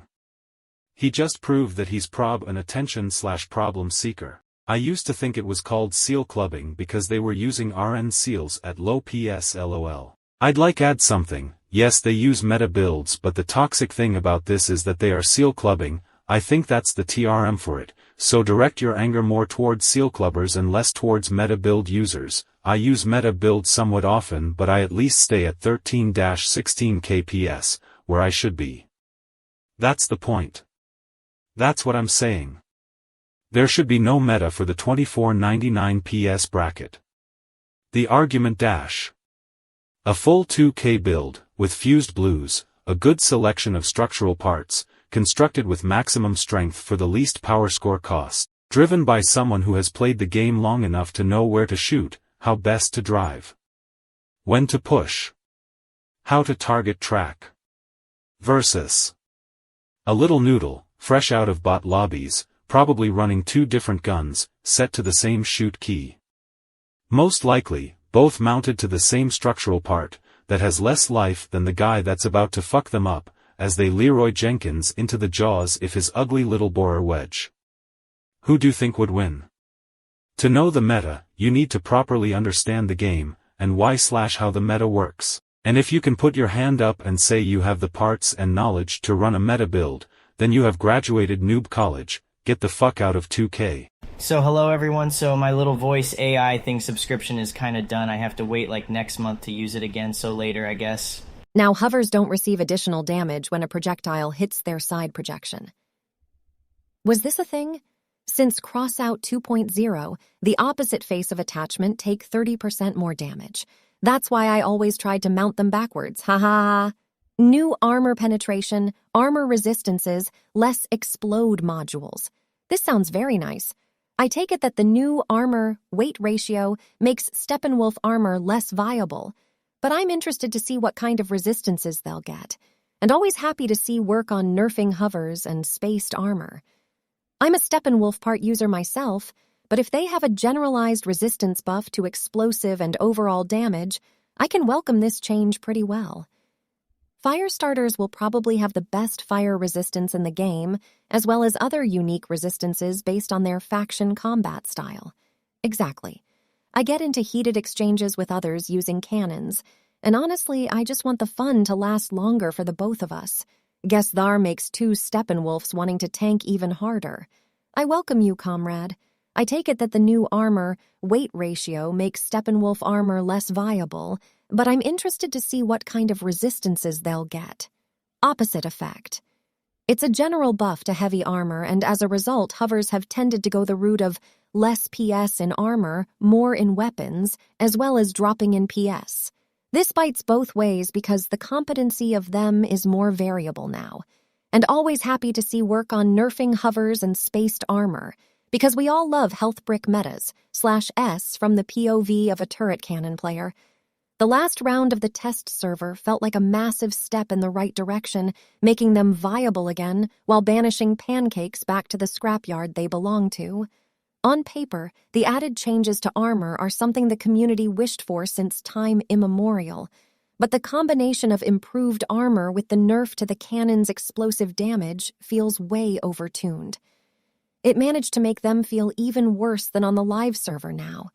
TLDR, cannons feels even weaker now, even though this was supposed to make them relevant again. They're just backtracking on shit they once promised and threw in a bunch of filler things to make it look better. Yup, still waiting on the promised return of the energy point for heavies that was supposed to come with the probably scrapped torque update. I don't recall that as a promise as long as I've played, but I do know that I asked semi-recently about such. They said that they had no plans to and wanted to look at balancing them another way. Please don't give structure resistance based on faction. That's a real creativity killer. Agreed. A 6-14% resistance will often be barely enough to even notice compared to placebo effect. So it does very little for the average player, only really benefits players making min-max decisions to obtain any possible advantage, is bad for builds designed with aesthetic part choices, and makes balancing much more complicated by adding another factor to armor. I see no reason for faction-based armor resistances, and several reasons against. And it'll be a complicated-looking stat to scare off new players for no reason. Yeah, this also I like complexity, but 100% this min-maxer's gonna make it more ugly than spaced armor. Agreed. Terrible idea. 100% agree. Agreed. I don't see any appeal to faction damage resistances. Any vehicle that looks good will probably be a mix of random factions, and nobody will be aiming at specific pieces of armor mid-combat while remembering which factions are resistant to their current weapon. There's no reason to add this complication. If you want to make gameplay more interesting in some way, instead you can reintroduce wheel grip personalities, The ones removed here, https://crossout.net/en/news/642/curry/nt/. It was fun using wheels with different terrain advantages. While the grip mechanics need to be tuned up, having one wheel for every situation is by far the most retarded thing. Having one wheel for every situation is by far the most retarded thing. Instead, we have 3 wheels that are objectively better than everything else and a few other wheels that are somewhat situational. That's why I say traction needs a review, and don't fool yourself. The one and only wheel that High PS is using is Hermit's, and only Hermit's. Sabbaths are gaining popularity again, though, but by far the most used whereas Hermit for its completely unbalanced stats, tonnage, and durability matching Bigfoot's with a smaller hitbox and a third of the mass. If you want a fixed wheel, you need to make the other wheels appealing, or at least make those wheels less likely to be used for every single build. That's why I say traction needs a review, more like wheel balance as a whole. Wheels are horribly balanced currently. Traction's only a part of that. The one and only wheel that High PS is using is Hermit's, and only Hermit's. Hermit's don't let you tilt builds. They're great wheels, but Bigfoot's are larger and give you more options on top of their perk. Yes, Bigfoot's are great, but on current status of the game, they're used on less than 30% of the wheeled builds. I personally do prefer them, but their power consumption makes them too difficult to use effectively against faster or more maneuverable builds. Omni's got the love they deserved, and art builders are already screeching about how unbalanced they are. The game ain't ever going to be balanced as long as the loudest player base is also the least experienced. It has always been the same.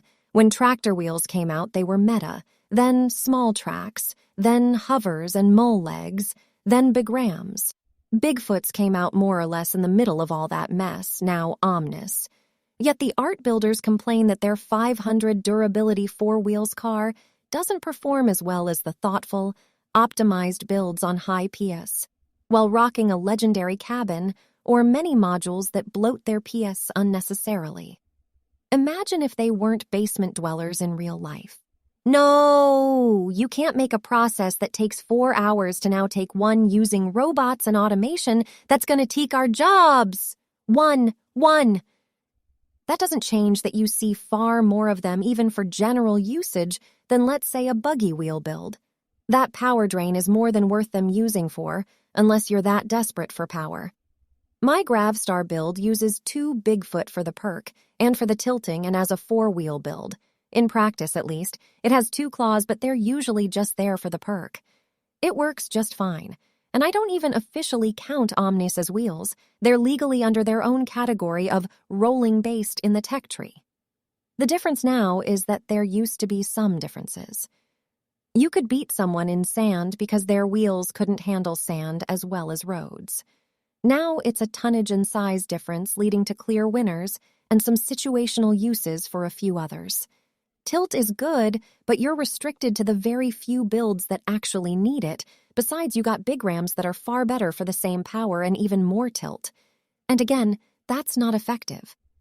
Only effective wheels right now, for most purposes, are Hermit's. Bigfoots were on that position back then, but Hermit's have replaced them completely. This is my point from the start. Bigrams do give you more tilt, but then you lose a bindable trigger. They're effective. It's not just Hermit's that are good. The perk and tilt alone make them part of the few wheels at the top. The only other one joining them is the claw, and it's obvious why it's there. Their general goodness just makes them stay there. Right now, the top spots for wheels are Hermit and Sabbath. Claw is situational, and Bigrams too. Bigfoots are lower tier than that. Well, maybe some tanks use Bigfoots, but tanks have transitioned into AML spiders since the buffs they got. I feel like they are changing the whole game, and I don't know if I should be scared. Lots of changes at once, which will change the game style of players. I enjoy playing cannons, and the reduction of blast, and the addition of damage resistance may be even worse than I expected. This may work out really good, or maybe a complete failure. So far, testing Mammoth's Mastodons, it feels like a nerf, especially since they didn't get any buff to their HP. IMO necessary, considering the stupid DPS that pinpoint weapons deal these days, disarming a cannon before it fires the second-third salvo. Asterisk sobs in increased spreadsheeting complexity. Asterisk. On the plus side, this definitely sounds like it'll give more meaningful choice when building. Not just Steppenwolfs for Dura PS, Lunatics for Dura Volume, on top of the obvious damage type considerations. On the negative, it'll be a lot more work to determine the best for a given situation, and I'm not so sure that it'll make the end results any less oppressive. Edit. Anyone have any insights into the Icarus changes? 5% speed loss for 38%. Tonnage seems like a huge buff, but IDK if 9590 kph is significant for wheeled builds chasing them. On the negative, it'll be a lot more work to determine the best for a given situation, and I'm not so sure that it'll make the end results any less oppressive. Not really. The Steppenwolves get the best spread of resistances, 4% ballistic, 12% explosive, and 4% energy. Scavengers are next with 6% ballistic and 14% explosive. The rest are subpar when it comes to what you're really worried about when it comes to regularly incoming damage. Perhaps there are already multiply considerations for minimizing DPT or maximizing EHP. We can already see the ridiculous possible EHP of a Bastion, yet its uselessness against Helios and Destructors, and the amount of factors that go into play with getting the best HP value, which isn't always just slapping as many Steppenwolf parts as you can. I think it's better to look at this as another layer to the calculations, considerations, where what you're going to be looking for is now depending on not only PS, Dura, volume, and mass as before, but also this whole other system, on top of the projectile versus hit scan properties. We are, after all, approaching this from the opposite perspective of the devs, where we see the values and attempt to figure out how best to utilize it, whereas they're setting those values with the hope of it affecting play in the specific and hopefully measurable manners they're looking for. It seems unlikely that they'd implement such a complex system, for it to once again boil down to only two types mattering. I wouldn't be so hopeful. Here the full list of resistances by the faction. Contrary to popular belief, we'd like to specifically note that the purpose of the changes is not to get rid of the screen armor. Our main task is to ensure that this way of building the car is not an ultimate solution caused by the technical features of the game. The fact that the screens can move the point of explosion away or, thanks to the voids, let the projectile through is normal. Their effectiveness will depend on the weapon of the enemy, the assembled vehicle, and the skills of the players. It won't work the same way in different situations, as it's happening now due to the strict 2-meter limitation. Except the last test invalidated contemporary spaced armor for alpha damage weapons near entirely. Spaced armor is already countered by DPS weapons, be they explosive or ballistic damage. Alpha damage weapons are what is countered by spaced armor.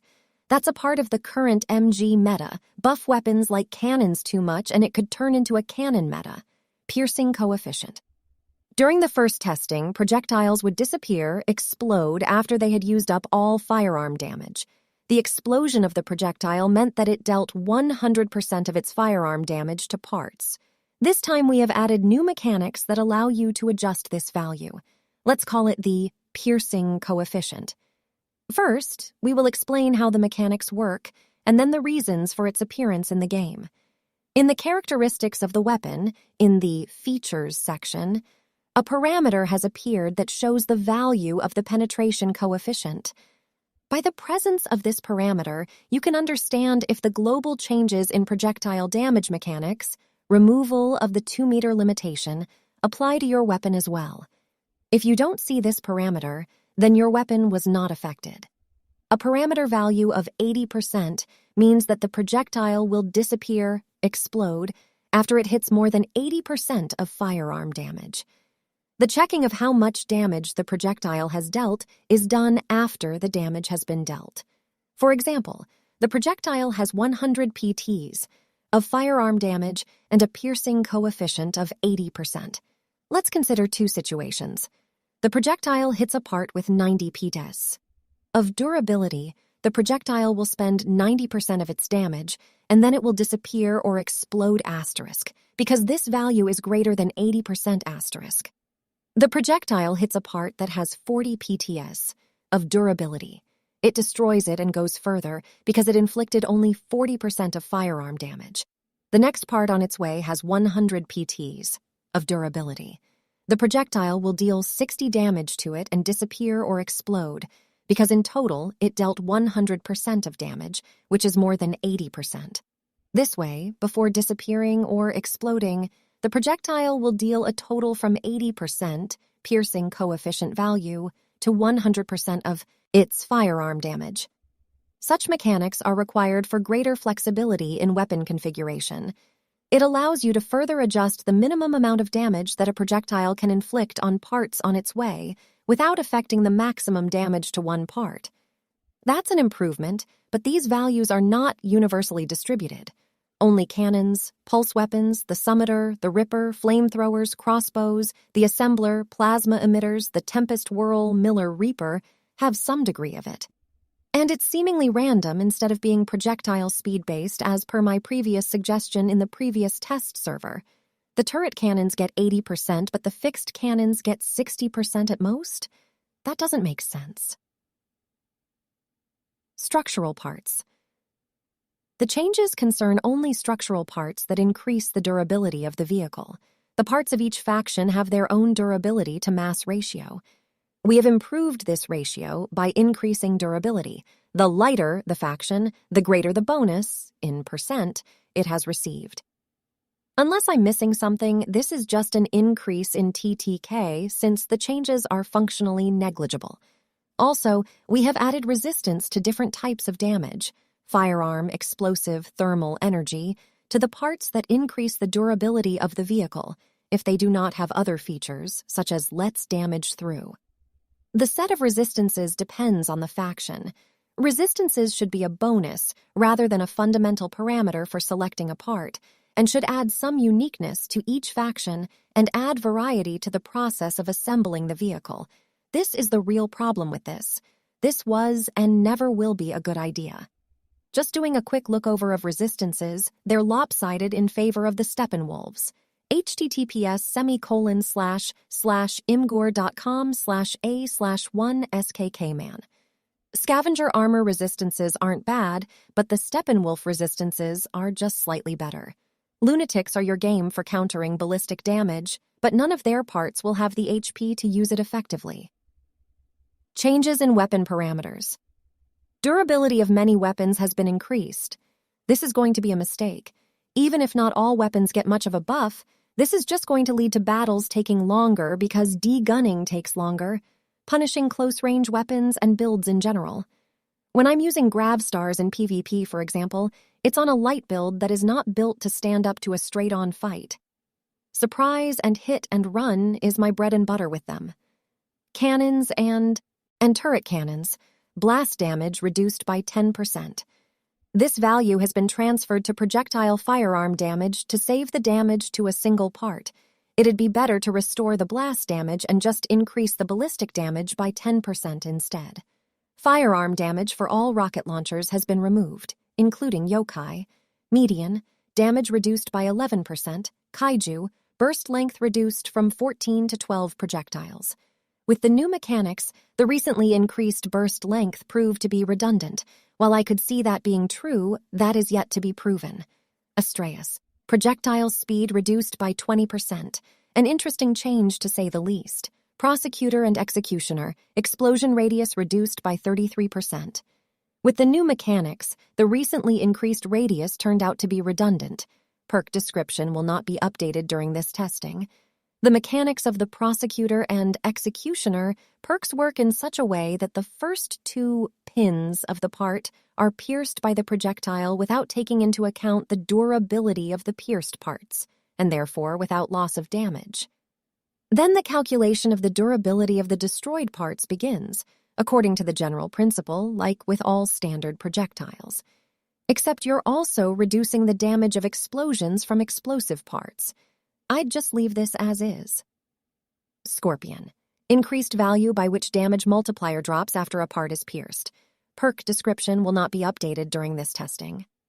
Now, after a part is pierced, the damage multiplier is not static as before, but constantly decreases with each pierced part. The size of the multiplier depends on how much damage the Scorpion projectile didn't deal to the previous part. This way, Scorpion will be able to deal more consistent, but at the same time limited damage. It'll be interesting to see just how powerful it is this time since you've not given it any of the penetration this time around. That's fair, but the Astrius might end up too strong after this. The impulse of crossbows is applied at the first contact with the part, not with the last. Not a bad change. Hovers don't receive additional damage when a projectile hits their side projection. Icarus 7. Tonnage increased to 900 kilograms, speed reduced to 90 kilometers per h, reduced flight altitude. First thoughts. This aside from the side projectile change actually looks decent. The speed nerf could be more severe through, another 5 down to 85 would be appreciated. This could change later through radars, RS1 Ruby, RD1 Listener, RD2 Keen, Decor. Radars and Decor can now stop the blast wave. Description hasn't been updated yet. No more than one of the above radars can be mounted on the vehicle. This cannot be allowed to go to the live server. Simply don't enable radars to block explosions again. Having redundant radars is very useful for no small number of builds. My take on turret cannons as a mammoth Mastodon CW main for 6 years with 8,000 hours of playtime. I have tested them thoroughly on the test server, and the issues with these weapons are still prevalent. I feel the other issues with these weapons have been properly addressed by others in the thread already, so I will focus on only one aspect, namely, turret cannons being de-gunned prematurely.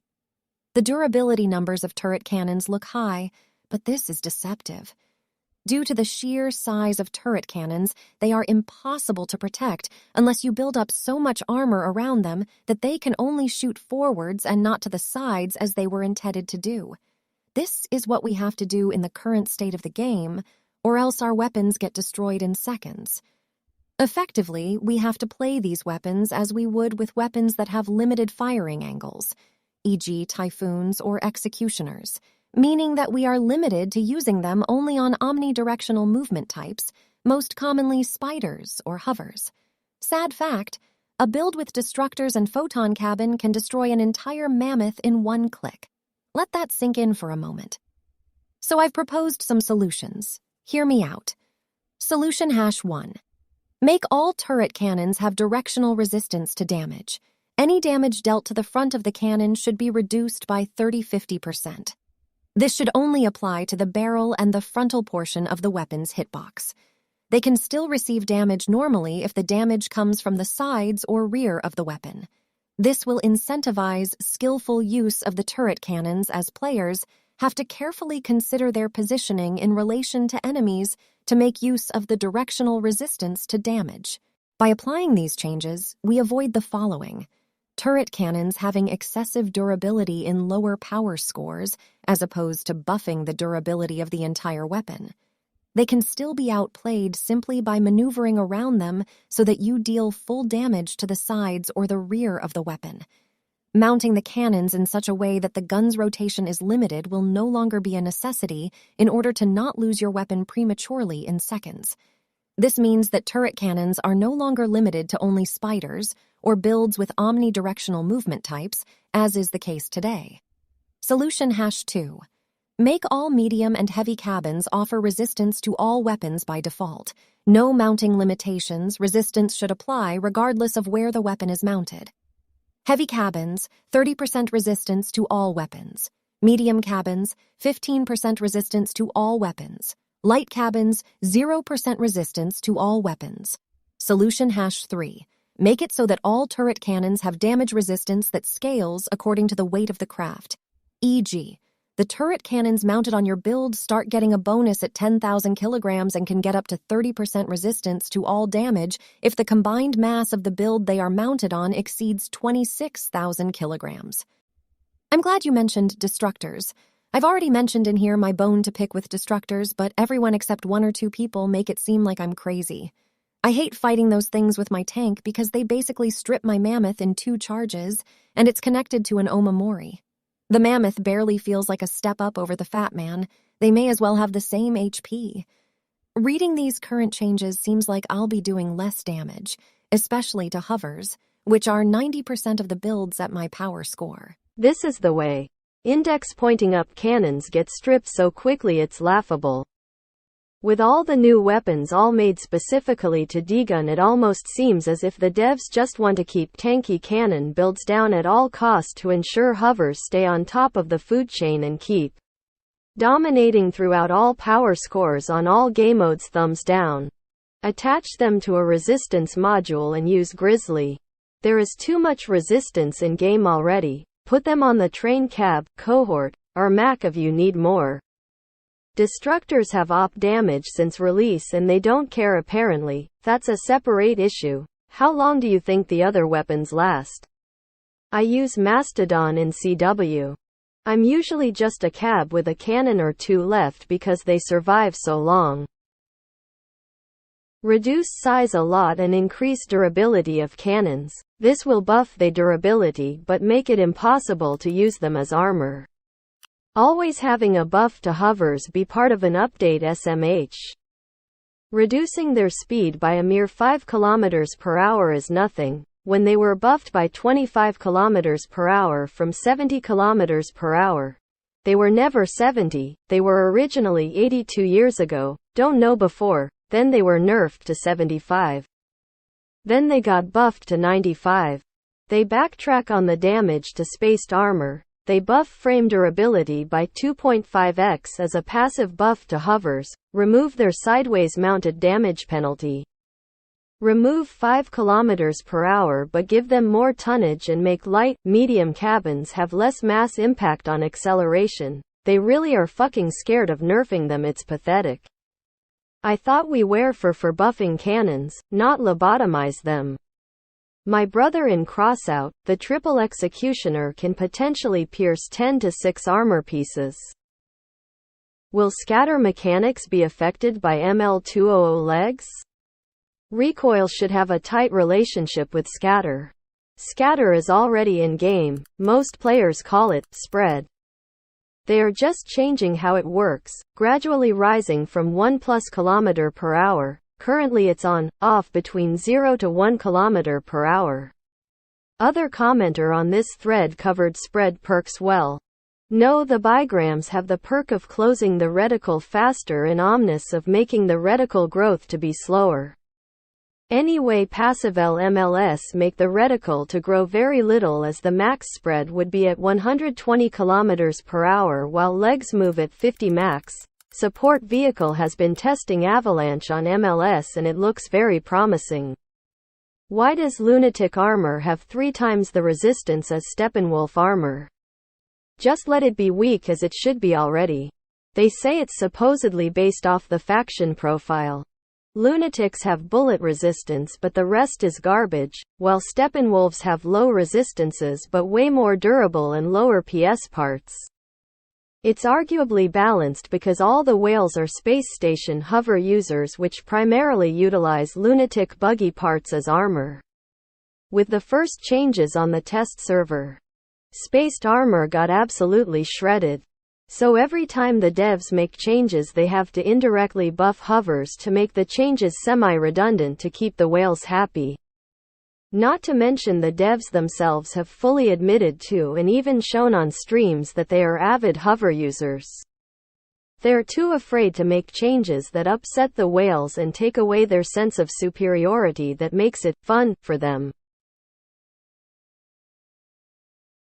Structure resistance based on faction sound fun. Can't wait to stack different slaps if armor that doesn't go along just to be protected from all damage. Armor resistances will barely do anything more than add a placebo effect to anyone other than CW min-maxers, and will punish aesthetic and weight-efficient armor, while further convoluting balance and building. This cannot be a good change. Add anti-cheat to console please. Some players already have perfect spread and fire rate at all times lol.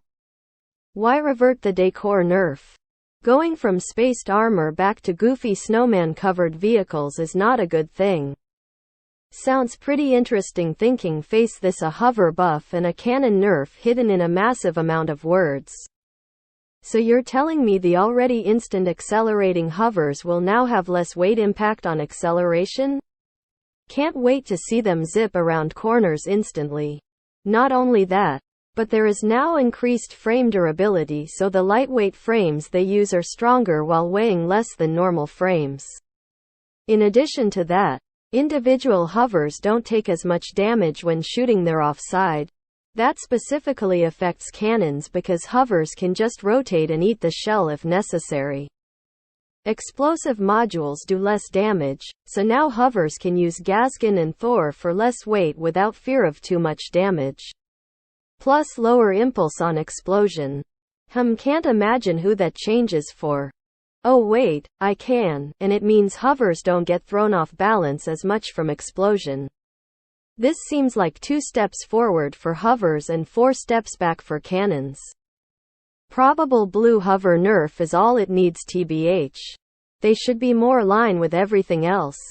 Now when do hardened tracks and heavier get a buff to be competitive at higher PS? That's barely a nerf. Plus they're increasing medium, light cabin acceleration. Which weapons got a durability buff? I really hope Maulers got one. Harvester went up. Mauler have the best ration durability, mass of the game. Great. You nerfed Kaiju by roughly 15% less DMG. Of course you made it silent so that people won't know what is happening. Hovers of course buffed like always. Now hear me out. Make hovers slower but give them more tonnage so hover players don't complain. Then you make a suspicious fusion event including them. People rush and crash the market to get their fused VIITM and then nerf them yet again to a 100% tonnage loss like they did right after 2.0 release. As we noted earlier, we cannot remove the 2-meter limitation from such weapons without significant performance losses. In order to reduce the effectiveness of parts that pass damage relative to such weapons, the limitation has been increased up to 3 meters. I will translate this for you. Hover players are mad that MGS and shotguns will be able to degun them, kill them fast if they put no real armor, heavy. The real reason why it's a strain on server is because after it pass the pass through part and then hits nothing, fly into the map or infinity, it create a lot of calculations. When it pass the pass through and hit armor after even 4 meters, it's not a problem. If they RLY want to reduce the strain but still bring the changes, then they would make it 5/10 meters rule at the same time they put the whole resistance mechanics into parts, and then they are surprised about the strain on the server. Ah yes, because hovers need more benefits. I found that once again you didn't mention Avalanche. This weapon's bullet part shares the exact piercing mechanism as the Scorpion before. Now everything remains a mystery again. Just gave it a test. Now Avalanche can go straight into the garbage. It loses all the true piercing ability. Good job. It felt like most things were okay, given they could be tweaked more later. I do appreciate the aim time for Avalanche being fixed with the movement mechanics change too. I do really question repeating this. Radars, RS1 Ruby, Road 1 Listener, Road 2 Keen, Decor radars and Decor can now stop the blast wave. Description hasn't been updated yet. No more than one of the above radars can be mounted on the vehicle. Auxiliary radars are useful sometimes. I'd also rather not see Decor stop blast waves and used as armor again. I would just skip adding this type of change back in, hoping that I get a few more chances to get on the server and test, so I might add to or alter this later. Top clans use them as armor. Doesn't stop blast doesn't mean they won't stop the ballistic DMG of blast weapons. Garo for example uses 4 of Keen in the back of their breakers. Radars and Decor can now stop blast wave. Looks like they're trying to sell more inflatable weapons pack lol. Any YouTuber going to review these changes? I am guessing Cardboard Ninja will. I like this. This is the way. Dracos, firebugs, and remedies seem to be at a severe disadvantage. Will the new changes help with the disadvantages that fire dogs have currently in the game? I am definitely for those changes, however. I think cannons are already weak and can be striped fast AF. They should get more resists too, or some decent HP buff. Or increase its DMG to be able to strip MGS. So yeah guys, this whole situation is pretty crazy. I would kinda agree, and just to stop this whole update in my opinion, but yeah, this is Inverter Amy. Until then, leave me the hell alone.